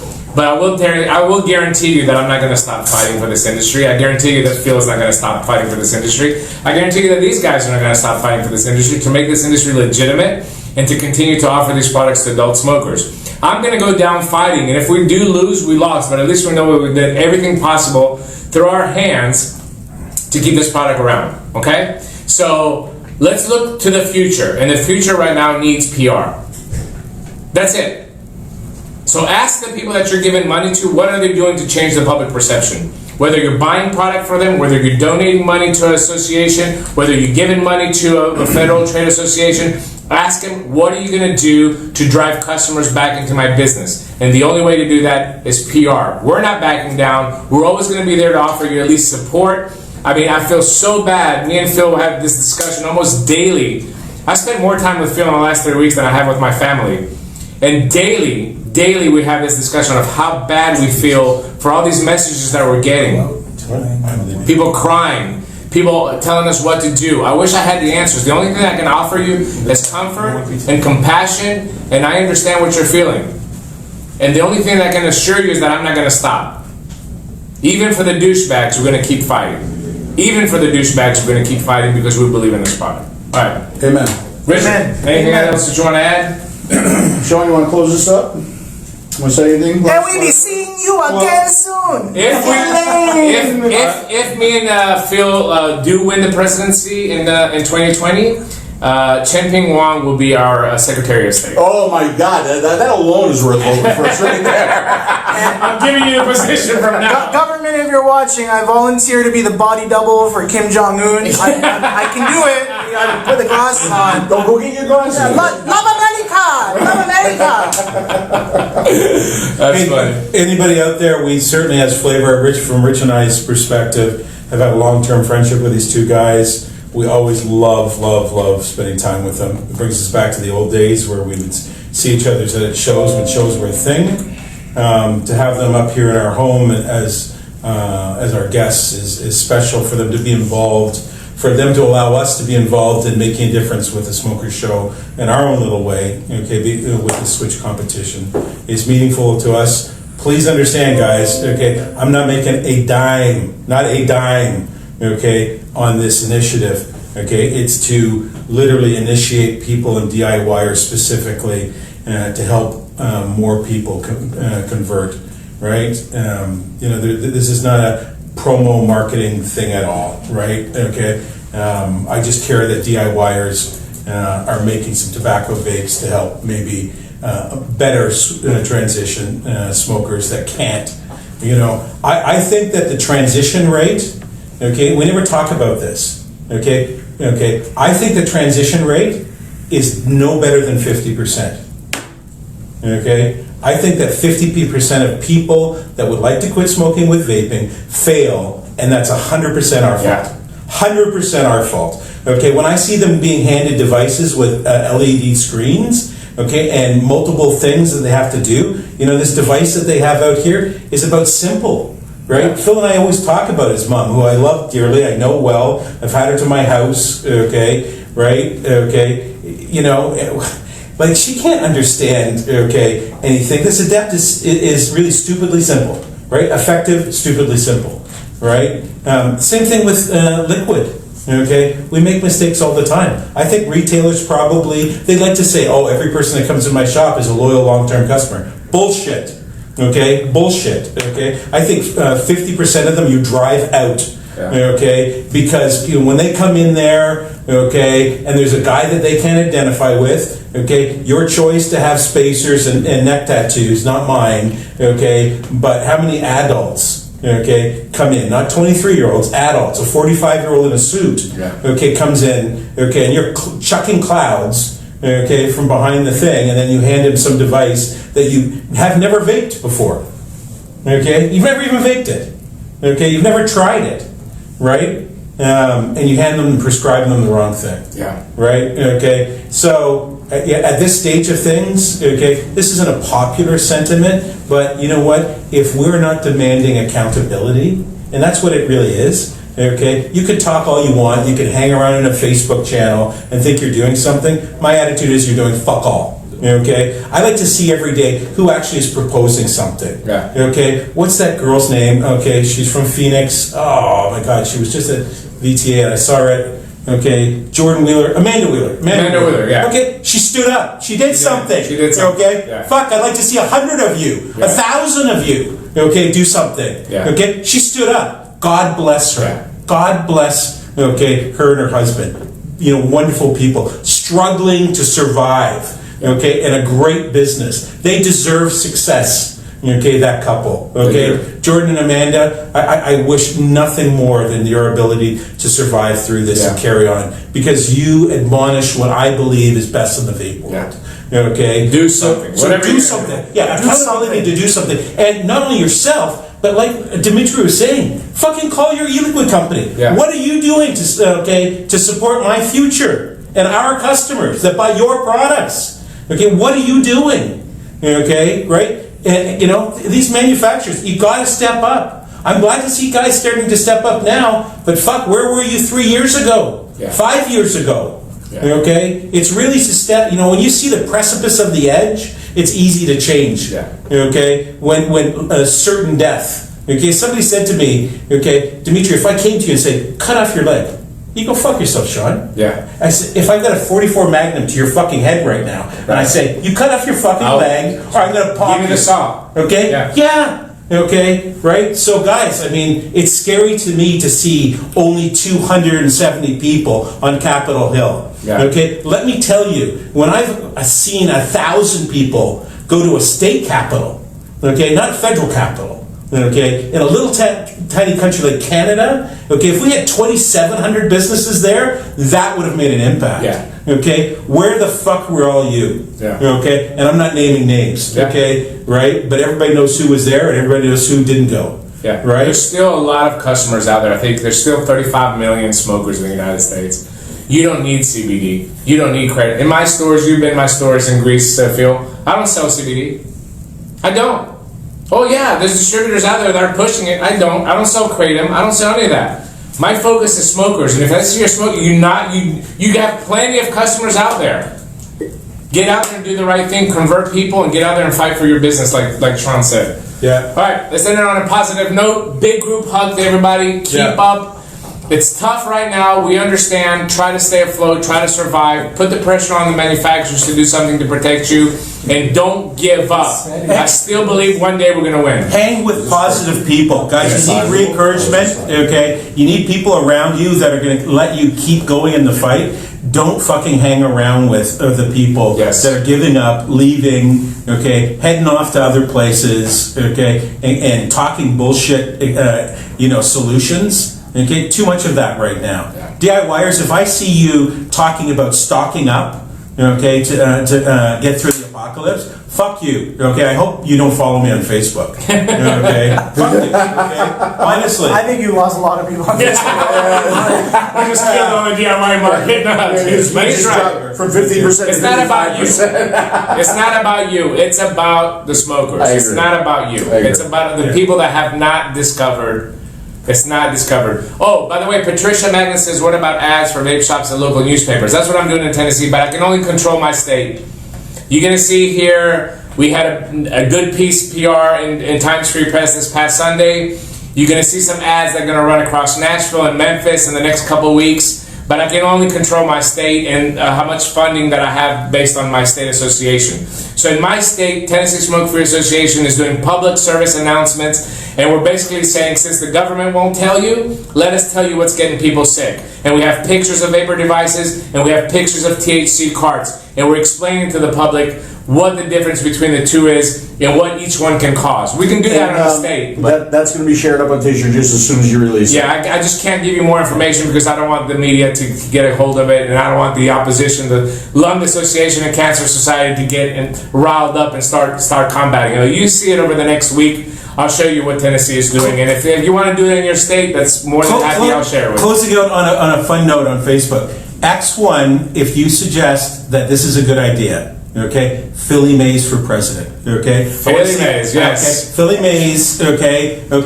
Philly Mays for president. Hey folks, Philly Mays here, and we've got something amazing coming up for you, but we can't let you know what it is. Yes. And wait, there's more. Yes. We'll see you again soon. X1, you like that? Okay. We are working on a new Philly Mays thing. We've got. It's just time. It's time, guys. Believe me, there's fun stuff that we want to do, but there's fun stuff with a message that we want to do too. Yes. I want to say hello to Nick Orlando. We're going to see you in just about a week now, I guess, right? Maybe even a little bit less. Yes. Oh no, that's after. So all the Florida boys, guys, I'm very proud of you. Okay, keep up the fight. Yep. Okay. And Nick, you know I want to work with you, right? And you know I want to do a donation for you guys. So an investment, not a donation. Right, You're not donating. Investment, You're okay. investing into the Florida investment, okay? And Larry, go fuck yourself. Yes, Larry. Yeah. We'll see you soon, Larry. Larry, we're in Canada. Do you want us to bring any maple syrup, diapers, whatever, anything else? I told Larry poutine. We'll donate 10 pounds of poutine. When you're there, we'll go out to Don't you dinner mean with you Larry want them to bring you any real hockey players? Florida Smoke-Free Association, I give you my Korean. Okay. Okay. I have one selfish thing to ask for. Okay. Yes. One of the things that I enjoy, actually, the thing that I enjoy most when it comes to this industry are success stories. People who maybe they've watched one of my videos, they've watched Dimitri, they've watched the Smoker Show, they're watching this right now, and we inspired you to quit tobacco, cigarettes, and move into to vaping. I love when I get success stories. As you may or may not know, I have a success stories page on tasteyourjuice.com that has been there for years and years and years. So like these people now who are like collecting success stories, I got a fucking ton of them, okay? Just go to tasteyourjuice.com, look at success stories, and you will read about adult smokers who have found vaping and found a much healthier lifestyle. We have a smoker show feedback page too on tasteyourjuice.com. So keep those success stories coming. I love to read those, and I will happily post them up on tasteyourjuice.com. Just send an email to pbasardo@tasteyourjuice.com, and I'll get those success stories up. So that's a selfish thing. But Where's your home? Represent Rep Canada. Where's the Raptors chance? That's my BFF shout off. What up, homie? It's in the box protective cover because it'll never happen again. By the way, you're Canadian, right? Can we make you Secretary of State in the United States? So that's going to be another part of your platform. Abolish the FDA and allow Canadians to be Secretary of State. That's what I'm going to run on. Korean Canadians. That'll get you some news time. I'm going to get all the Asian votes. To all e-liquid clients that want to emigrate to Canada, we are accepting applications. Rich, will sponsor you. Okay, kind of like a Vietnamese boat refugee. It's not going to be pleasant. You do have to wash his car and clean his underwear, but it's worth it. Okay. All right, guys, we appreciate you hanging out with us. Again, another kind of impromptu smoker show here, Phil. Okay. Hold on. I want to handle this one real quick. Okay. Look, guys. We do not bash weed. We do not bash cannabis. We do not bash THC. Nope. Okay?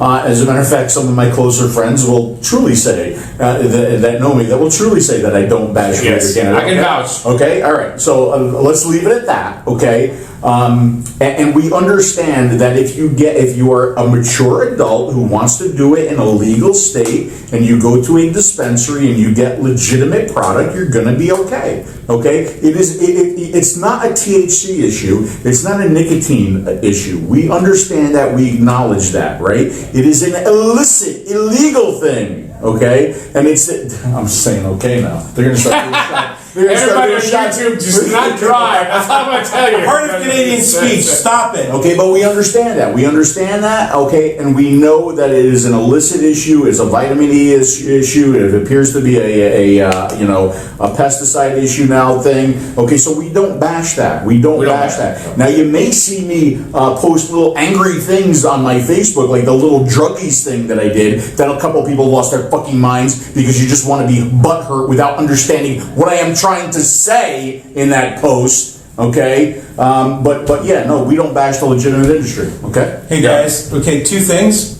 Stop saying safer. Okay, Yes. vaping is not Less safer. harmful. Less harmful. Second thing is, stop saying THC vape.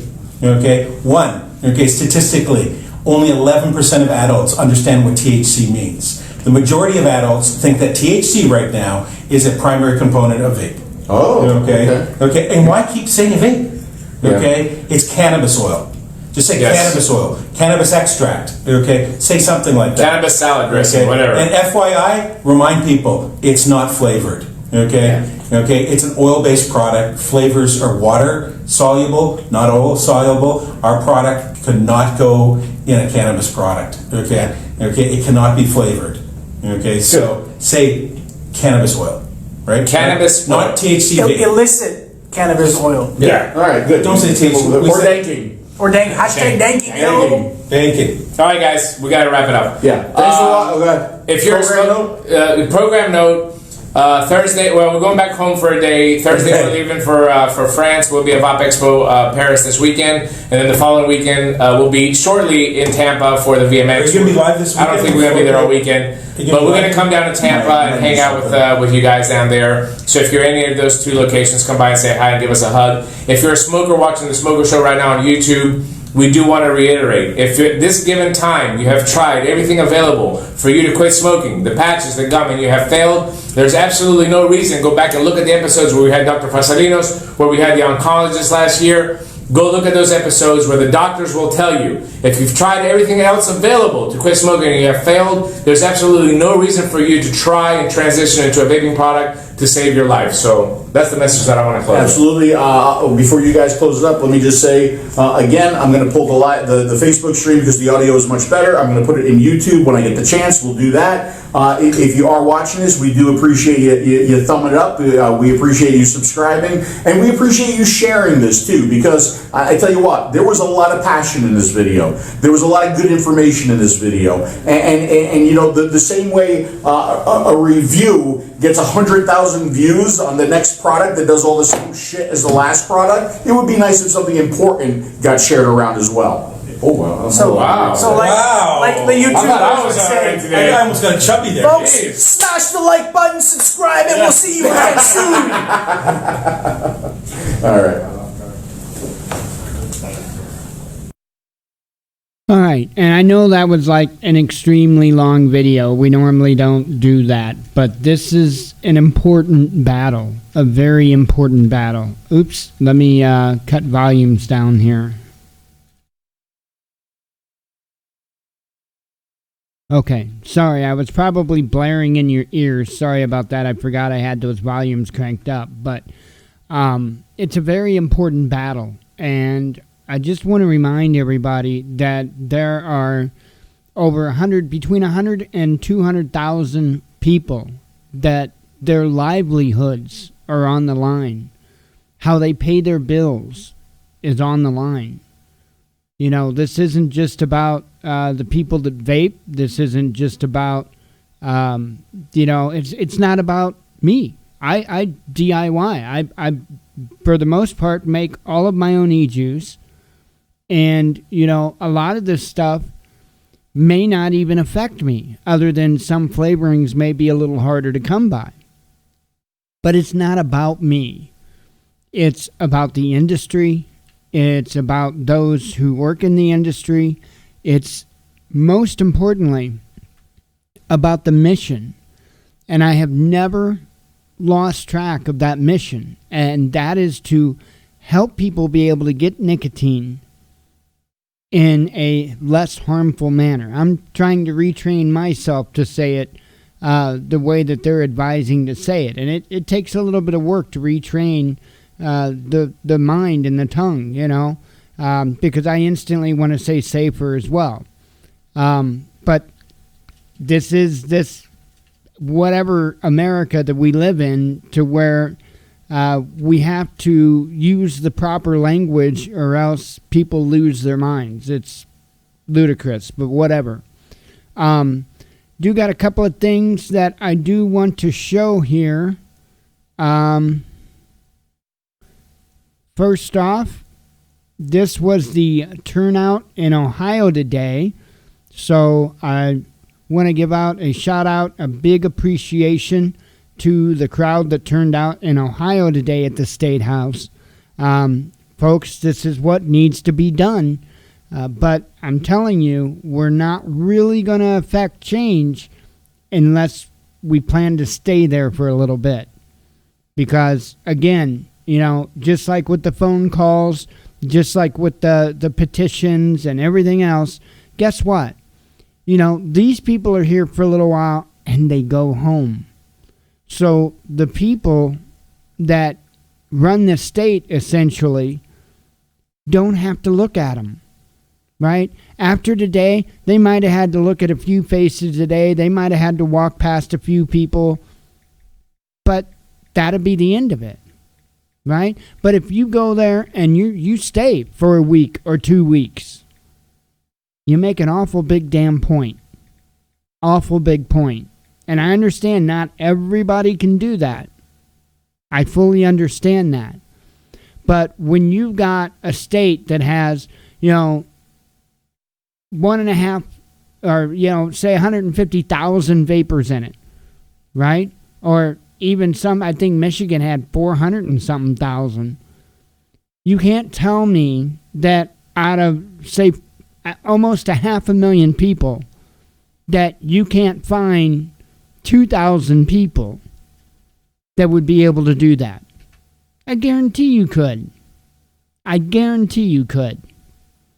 So we have to stop with the excuses as to why we can't do this. Okay, maybe you can't do this, but do you know somebody that can? So maybe if we change from making excuses to trying to pick our brains about who might be able to, available to do something like that, maybe that's a better tactic. Maybe that's a little more productive than just always making it about me. I can't do it. I can't do it. Well, do you know somebody that can? Because there most certainly are people that can, and there most are certainly people that will. The problem is organization. That is the problem. Connecting all of those people that can and will with somebody that will set it up, somebody that will make it happen. No permits, no games, no begging the government for their time. It just doesn't work like that. It doesn't work like that. The government doesn't give a damn if they inconvenience us. They could care less. They do it all the time. They do it every day. Every day they fight to give you even more inconveniences. So what is the harm in inconveniencing them? This is a serious battle, a very serious battle. I can't stress enough how important it is to be able to have an alternative that will allow you to change direction in your life in a manner to where you will be much less likely to die of lung cancer. You will be much less likely to come down with things like COPD and other illnesses. I'm telling you, from somebody who's sitting here with COPD, it sucks. It sucks. I would tell anybody, if you don't have COPD, do anything you can to make sure that you don't have COPD. It absolutely sucks.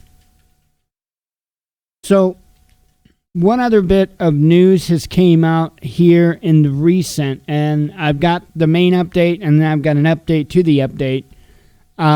So this was the main update that I had seen come across my feed while while that video was playing.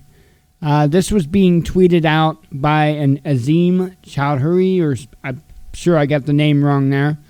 But it says, breaking, I understand that a temporary restraining order was granted, well, it's supposed to be granted in New York, putting the flavor ban on hold. More info coming soon. So, I sat there and I refreshed and I refreshed and refreshed until I had an update to that update, because I was interested in what was going on there. So let me bring up that update.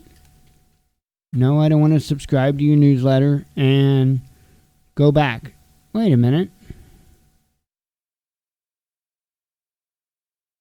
Hang on here. I don't know how I managed that. Oh, there it is. Sorry. Okay. So here's an update to that update.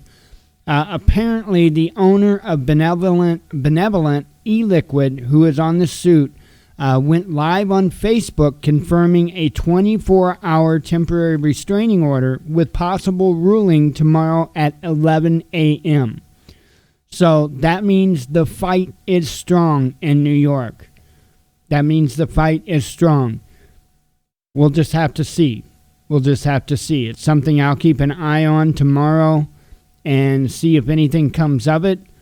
There should be a lot of ammunition, so to speak, when it comes to all of this, because the information is coming out in an overwhelming fashion that this was absolutely the problem with illegal THC cartridges. Plain and simple. That's what it is. That's what it boils down to. So them going after flavors is like apples and oranges. And their agenda is really starting to show here. But anyway, let me go ahead and I'll play some regular content. I know we only got 29 minutes left, but I'll play some regular content and we'll go from there. I'm telling you, this is a battle worth fighting, and it's a battle that I will not give up on. It doesn't matter whether or not I'm good. It matters, again, the mission that I set myself on a long time ago, many years ago, and that was to be able to help other individuals with a safer alternative. All right. There I go again, with a less harmful alternative. Like I say, it's crazy that we have to retrain the way that we speak just to appease people, you know? Unbelievable. Let me see here.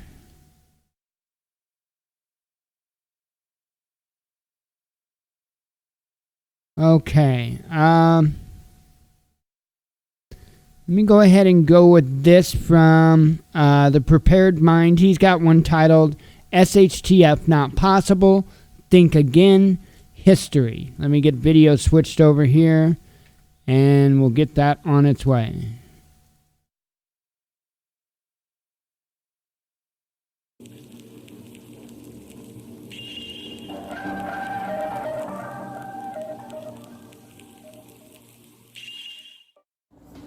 Welcome back to the Prepared Mind Network on Patreon. I want to thank you guys really for supporting me so heartily, so handily.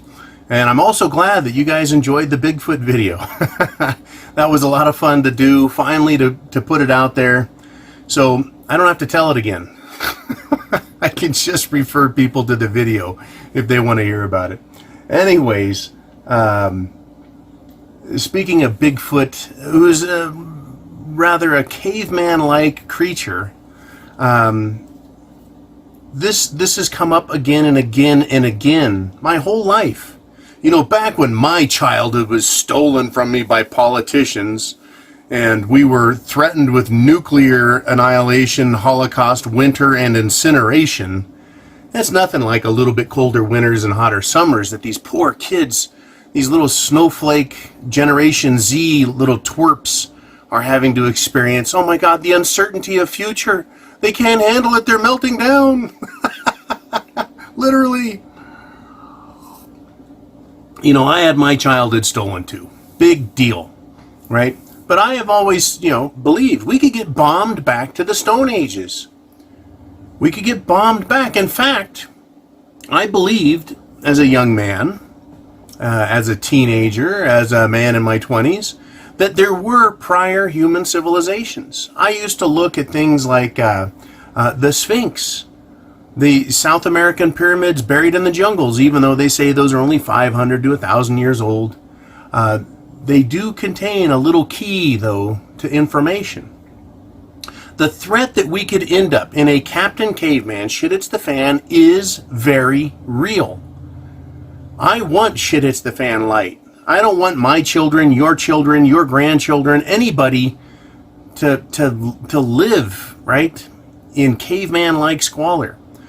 But I've brought up on the channel a few times examples of how we have had higher civilization in the past here, and there's trace evidence of it. So where did those civilizations go? Right? They were bombed into oblivion. They ran out of whatever energy source they had. And I did talk in a video just last week about how when we run out of oil, we exhaust the world's oil supply and we exhaust the world's coal reserves, and we go into Captain Caveman, shit hits the fan, the next human civilization. What is it that they're going to be able to burn, right, for heat on an industrial scale, or energy for transportation on an industrial scale? They could be locked in SHTF for 1,000,000 years. But again, we have a sort of evidence that that's existed. There are what are known as out-of-place artifacts. Human skulls, modern-looking human skulls, that are dated millions of years old. Human footprints found next to the footprints of dinosaurs, millions of years old. We have evidence of prehistoric dinosaurs that are still existing today. I call them dinosaurs, but animals. We have a lot of out-of-place artifacts that humans once inhabited this world, and there's evidence that they had high technology. For example, the bolt with screws or threads that's found in a piece of rock, right? It's become rock. Mud got covered around it and it formed rock. Also, there's a hammer, what looks like a hammerhead, a big piece of iron, again, encrusted in rock. There's a lot of evidence from times, hundreds of thousands and millions of years ago, where there was high civilization, which means that civilization existed. And then they got bombed into SHTF. That's why this is a very real threat. In the video I did just last week, I talked about gunpowder and how it's incredibly difficult to make. I tried as part of science experiments and education to make my own, right? And it's very difficult to make. You've got to have just the right amount of pure carbon. You've got to have just the right amount of pure saltpeter and just the right amount of sulfur. And if you work with sulfur and you get water on it, it turns into sulfuric acid pretty easy and you burn yourself. It's not fun to work with and it stinks. Right? But anyways, gunpowder. How did the Chinese invent it? It was in this one little province of China. The secret of gunpowder. Fireworks, explosives, smoke, right? Magic. These Chinese people in this one region had time and just happened to have all these ingredients and nothing better to do than mix them in various quantities, hoping to get something that fizzes and sparks. Right. It was a bit of ancient chemistry. It was ancient knowledge. There's ancient tools that are found. We can get bombed back to shit hitting the fan. And that's why I continually talk about it. It's a real risk. It's a real threat. And if you have food and water, right, you have the ability to live through it if it happens. I mean, worst case scenario, would you rather die or do you want to work through it? A lot of people say, look, if I can't live the way we are now, I might as well die. And I understand that mentality, right? I don't know if I would like that, but I can understand it. who wants to live eking out an existence, digging potatoes out of the ground? In fact, I harvested my potatoes the other day. It was great. They're very fresh looking little potatoes. Anyways, who wants to do that? Just, scrabbling through the dirt, killing whatever rodents and logomorphs and other small animals for food, rodents, squirrels, rabbits, birds, whatever you can get. Well, that's how people lived 100 years ago, 150, 200 years ago. Life is incredibly difficult. But, 200 years ago, we had just started the Industrial Revolution. Yeah, how about 300, 400 years ago? Well, we had the Renaissance and enough money and time for some art, some big construction projects like cathedrals and of course the super wealthy, they had like the Palace of Versailles. We had projects like that. You go back 700, 800 years ago, 1,000 years ago, 1,500 years ago. You have to go all the way back to Rome before you get back to any semblance of civilization. And so people say, well, John, if you're right, if we can get bombed back, if we can make awful mistakes as a political body, a society, a culture. Rome's failures were political. It wasn't for account of their intelligence. It was political and their unwillingness to work hard. They became satiated and lazy. Right? They became fat. They became decadent. But we can go right back to caveman times because of our ignorance, not as individuals, but as political leadership. And, they say, what is your evidence that this has happened, John? This is the first time. I say, no, it hasn't. It's fascinating that the evidence of old human civilizations is found in caves, right? Cavemen. Up in Europe, we have the Neanderthal cave. And out in Russia now, in the Altai Mountains in Siberia, they have the Denisovan cave. And inside the Denisovan cave, they found DNA, and it was so well preserved because the cave is below freezing and stays that way year round. So they literally have preserved human remains and one little finger bone from caveman, cave person, cave woman. I don't know, I can't remember what the finger bone was. I think it was female. Her DNA was preserved and showed an entire different genome, another type of person. Right, so you have Neanderthal, you have Denisovans, and you have Africans.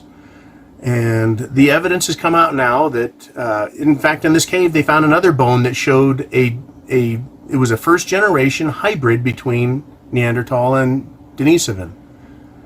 Meaning mom was Neanderthal, dad was Denisovan, but then they found out that dad, going back in his history, several generations also had Neanderthal. So there was interbreeding. There was interbreeding between Homo sapiens as well out of Africa. Now they call these separate species, but they could interbreed, which means they weren't separate. They just looked different. They just looked different. Now who came out of Africa? Well, caveman came out of Africa. Or rather maybe desert man or prairie man or woodsman went up into caveman land, ran into cavemans, and they could interbreed. They were different groups. They looked different. They had different qualities about them. They've all interbred, and everyone on the planet has Homo sapiens sapiens. Some of us have more or less Neanderthal than others, and some of us, a very few rare of us, have Denisovan as well. I have Denisovan DNA in me. A lot of it came back into Europe. An awful lot of it went over into China, down into Australia, and then out into the islands. Islanders have, I think, anywhere from 5 to 7% Denisovan in them. Once they got down there, they're more isolated, less racial mixing, or rather less genetic mixing. And so they've retained more of that Denisovan DNA, but they're still very much Homo sapiens sapiens, right? But where are these ancient civilizations? All we have evidence is of caveman. Well, guess what? If in 500 years, the great civilizations of Central America can be covered in a jungle, and they pull the jungles back, and the trees have knocked the rocks down and broken things, but there's still beautiful pyramids and ruins there. And they're discovering now in the Amazon, they're discovering henges, evidence of roads, buildings, structure, human civilization that goes back thousands of years in the Amazonian area.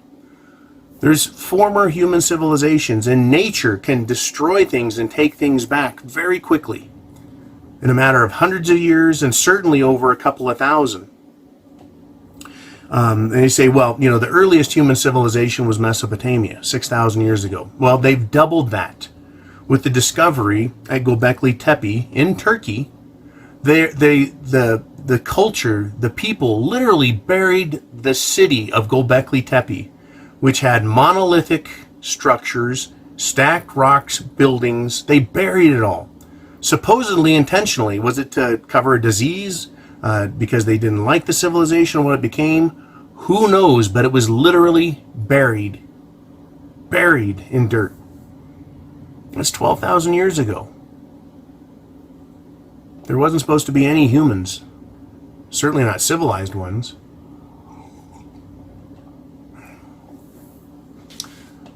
So to believe that, well, you know, we don't have any evidence of cities from 20,000 years ago or 30, well, not yet. But at the same time, anything left on the surface can be taken back. It can be covered in dirt, flooded, knocked down by earthquakes. An entire city in Egypt. We can't fathom this today. The city of Alexandria is under sea level. It is under the sea, under the Mediterranean Sea. It literally sunk. It didn't just fall over or crack. It sunk into the sea. That's how bad that earthquake was.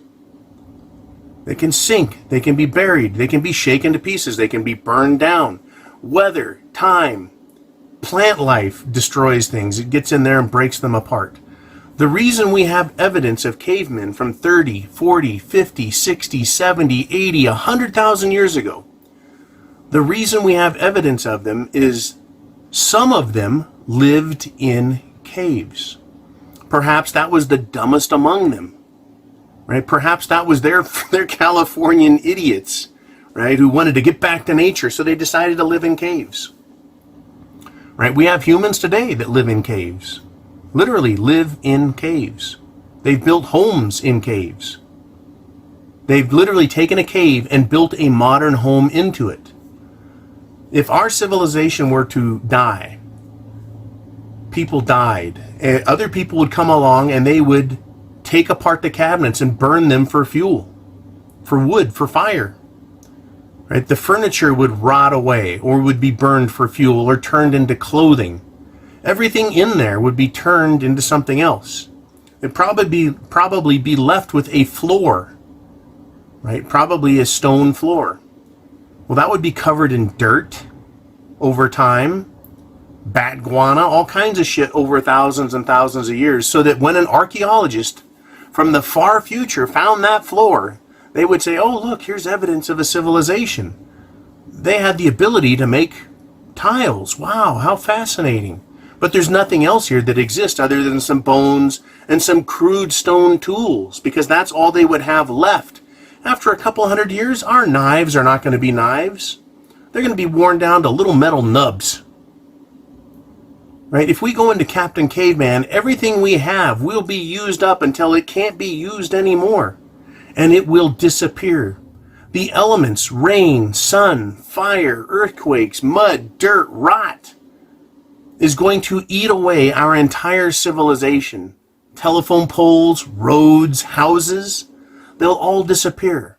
And the only evidence of your civilization, my civilization, that will be around in 50,000 years are going to be the remnants left behind by people who have chosen to live in caves as they work their way back through and hopefully start to build up another civilization. When I say shit can hit the fan and we can get bombed into caveman times, Captain Caveman, I mean it. We have the evidence that it has happened. We have the physical evidence. You know, people say, well, show me the evidence, John. Well, we've got the evidence. The screw, the hammer, the skulls, jewelry, footprints, fossilized footprints. There is a lot of evidence. This out-of-place artifacts are everywhere. There are books written on them. Michael Cremo, Richard L. Thompson books. There's tons of that. You can find those videos, out-of-place artifacts on YouTube. We can get bombed back into shit hitting the fan. We can have political decisions that lead to shit hitting the fan, that drop us back into caveman times. The very fact that we're running out of oil, gas, coal, our civilization could collapse on itself. An implosion, an energy implosion. So we have to realize it's likely happened before, because we have evidence of modern human skulls. We have evidence of a variety of races that traveled around the world, interbred, and created the species we are now. But I'm sure that after 20,000 years being separated, guess what? I bet there's going to be pockets of races that are lighter, darker, looking like this, looking like that. And they tend to look more like each other as they interbreed, right? They homogenize, and then they inbreed because there's small human populations. And they develop characteristics which aren't necessarily good, that aren't conducive to intelligence or good health, right? And then you end up with the strong survive and the intelligent survive, and the weak and the less intelligent die off. And so you end up with different looking species of humans, right? The races. And it starts over again. This is very possible. And I wanted to have this talk with you guys.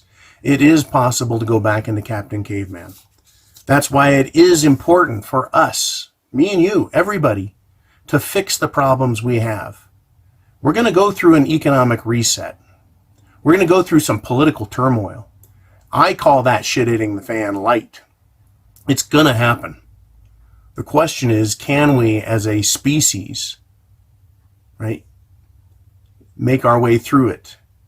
Can ignorance and stupidity, as epitomized by the dumbest amongst us, and we know who they are, and they know who they are, can that be eradicated and shelved so that the intelligent among us can at least live a decent life without being harangued by morons?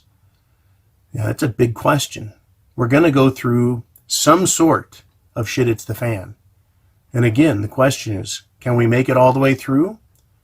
Or will the remainder of us go through the cycle, the long-term cycle that lasts hundreds of thousands of years, where human suffering and misery and quality of life is caveman quality, until we attempt at emerging and re-emerging and re-emerging until we get back to about where we're at again today.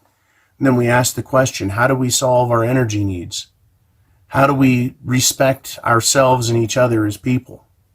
You know, or are we going to continue to be a warring, imbecilic, self-destructive species in this world? Great questions to ask. And we're at one of the most fascinating points in history. The Romans and other civilizations brought together wealth and power, knowledge, military ability, scientific ability, architectural ability, medicine, beer. They did those things, built up, and then their civilization crumbled. Thankfully, it was a localized shit hits the fan, and it didn't destroy all of humanity. That's best case scenario for us, in my opinion. Or close to best case. Worst case scenario is the interconnected world that's come to rely on each other, and the far-flung trade actions we have will result in us not being as self-sufficient as we should have been, you know, nationalistic in a sense. And therefore, when everything stops, you know, enormous sections of the world fall into absolute and total chaos and disarray, and can, within 50 to 100 years, be cavemen, back to caveman quality. Just some thoughts, food for thought, and I figured that here on Patreon you guys would appreciate this perspective. I like to give you guys that kind of theory, some deeper thoughts other than the day-to-day stuff, which is important, and the other prepping, you know, concepts that we talk about. So again, thank you for the recommendations and suggestions. This was one of those suggestions. John, what do you mean caveman? Are you serious? Yeah, I'm very serious. Yeah, I actually have evidence and proof of it happening in the past. And I don't want to see it happen again. But there's no guarantee. Absolutely no guarantee. So do your very best to be prepared. Understand the world around us. Chance favors the prepared mind, right? Is yours. Godspeed.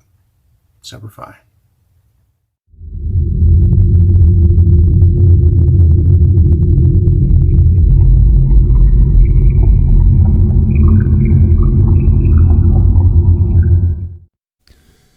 Alrighty, let's see. Let me go ahead and play this one here to close up. It's Suspicious Observers, his report from this morning. It's titled Solar Shockwaves, Volcanoes Erupt, and Cosmic News.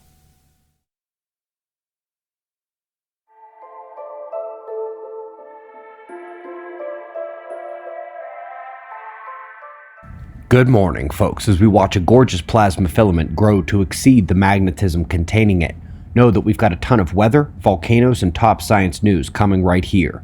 We begin analyzing the 193 angstrom view of ionized iron in the atmosphere of our star, coronal holes revealed nicely with the southern opening turning through center longitudes. The bright spot on the left side is indeed a sunspot group. This one formed and really just came together in the last few hours. Monitoring it will be key today. Taking a moment with neutral iron to zoom in on those tiny spots, little guys coming into view. Quick look at the solar wind. Far right side, top in orange. Folks, while single spikes to thousands of protons are usually cosmic ray errors, a multi-spike signature with effects on other telemetry is not. A denser packet of shocks encountered our planet last night. Coronal holes fractured on the disk leaves each one spewing its own stream and makes for multiple density shocks you can see here in the magnetosphere model, which also showed up on the induction globally. Not major, but still considerable magnetic effects from these very weak little solar wind streams. Volcanoes are up next. Ulawan erupted in Papua New Guinea, but the more impressive capture comes from the Costa Rican government. Poas volcano entering a new eruptive phase there. Let's go to India, where the end of the monsoon season has felt like the whole thing rolled into a few weeks. Inundation of entire towns, including key facilities. Some people are doing what they can to get out already. Scotland up next. More variable terrain here leaves little room for standing floods, but instead causes the torrents to cascade and tear across the landscape. Equally dangerous, if not more so. And of course, folks, one of the top weather stories is asinine snow and cold records smashed to pieces in the Rockies and even up north of the border into British Columbia. What's happening is simple and it requires a look at the jet streams. Hopefully you can see here we are over the northwestern world, should be able to pick out the US, Canada, Greenland, etc. Now this is not a strong flat stream, but a weak wavy one. And when they wave, they can stretch, bunch, bend, and block. And that's what's happening here as frigid polar air is diving to lower latitudes, spreading its cheer down to the surface. Taking a look at the pressure scenario and its drive on the wind also gives you a good idea for why the east is baking in tropical-like heat, while the Rockies feel Arctic chill. It's because the air indeed is coming up to the east from the tropics. Let's go to the science news, and a key paper on solar energetic particle bursts is investigating the pre-CME release dynamics to discover why the protons are able to escape the shock and be accelerated to extreme speeds. They are guessing that these magnetic explosions of plasma are not one-and-done events, but have varying energy components and much ongoing before the large cloud of material erupts into space. And speaking of space, ALMA, ESO, and Hubble are teaming up on this one, a cosmic jellyfish. It's Hubble for the background, Muse on VLT for the purple hydrogen gas return, and ALMA picking up the orange carbon monoxide. Gorgeous feature in the heavens here up next as we dive down into the infrared wavelengths with Spitzer, investigating shocks and bubbles. They are not only mapping the large-scale structures, but seem to be loving these little red arc shocks, which even seem to be sometimes wrapped around other shock and bubble features. Very cool. Last but not least, we are coming to active galactic nuclei, what they call supermassive black holes, and the study out of Yale concludes that indeed, Their masses are not tied to the mass of their host galaxy, but to the star formation rates in that host. So now would be the perfect time to remind everyone that according to NASA, SOFIA, ALMA, and the national labs at Berkeley, Caltech, and Stanford, it is not gravity and chaos ruling those star formation regions, it's magnetic fields and plasma turbulence, meaning what actually controls the central nucleus of the galaxy? That's right. We greatly appreciate your support. If you are new here, go to our channel page or the homepage of suspiciousobservers.org. We'll catch you up real fast. We've got wind map forecasts and shots of our star to close. We'll do this all again tomorrow, right here, but right now it's 4:20 a.m. in the new Valley of the Sun. Eyes open, no fear. Be safe, everyone. Alrighty, and that is going to do it for our Tuesday. I am whooped. It's been a long day. So anyway, I am out of here. I appreciate everybody coming. Tomorrow we'll be back to normal business, and God willing, we'll be here. Hopefully we'll see you then. So as always, God bless you. We love you, and be one with your spirit.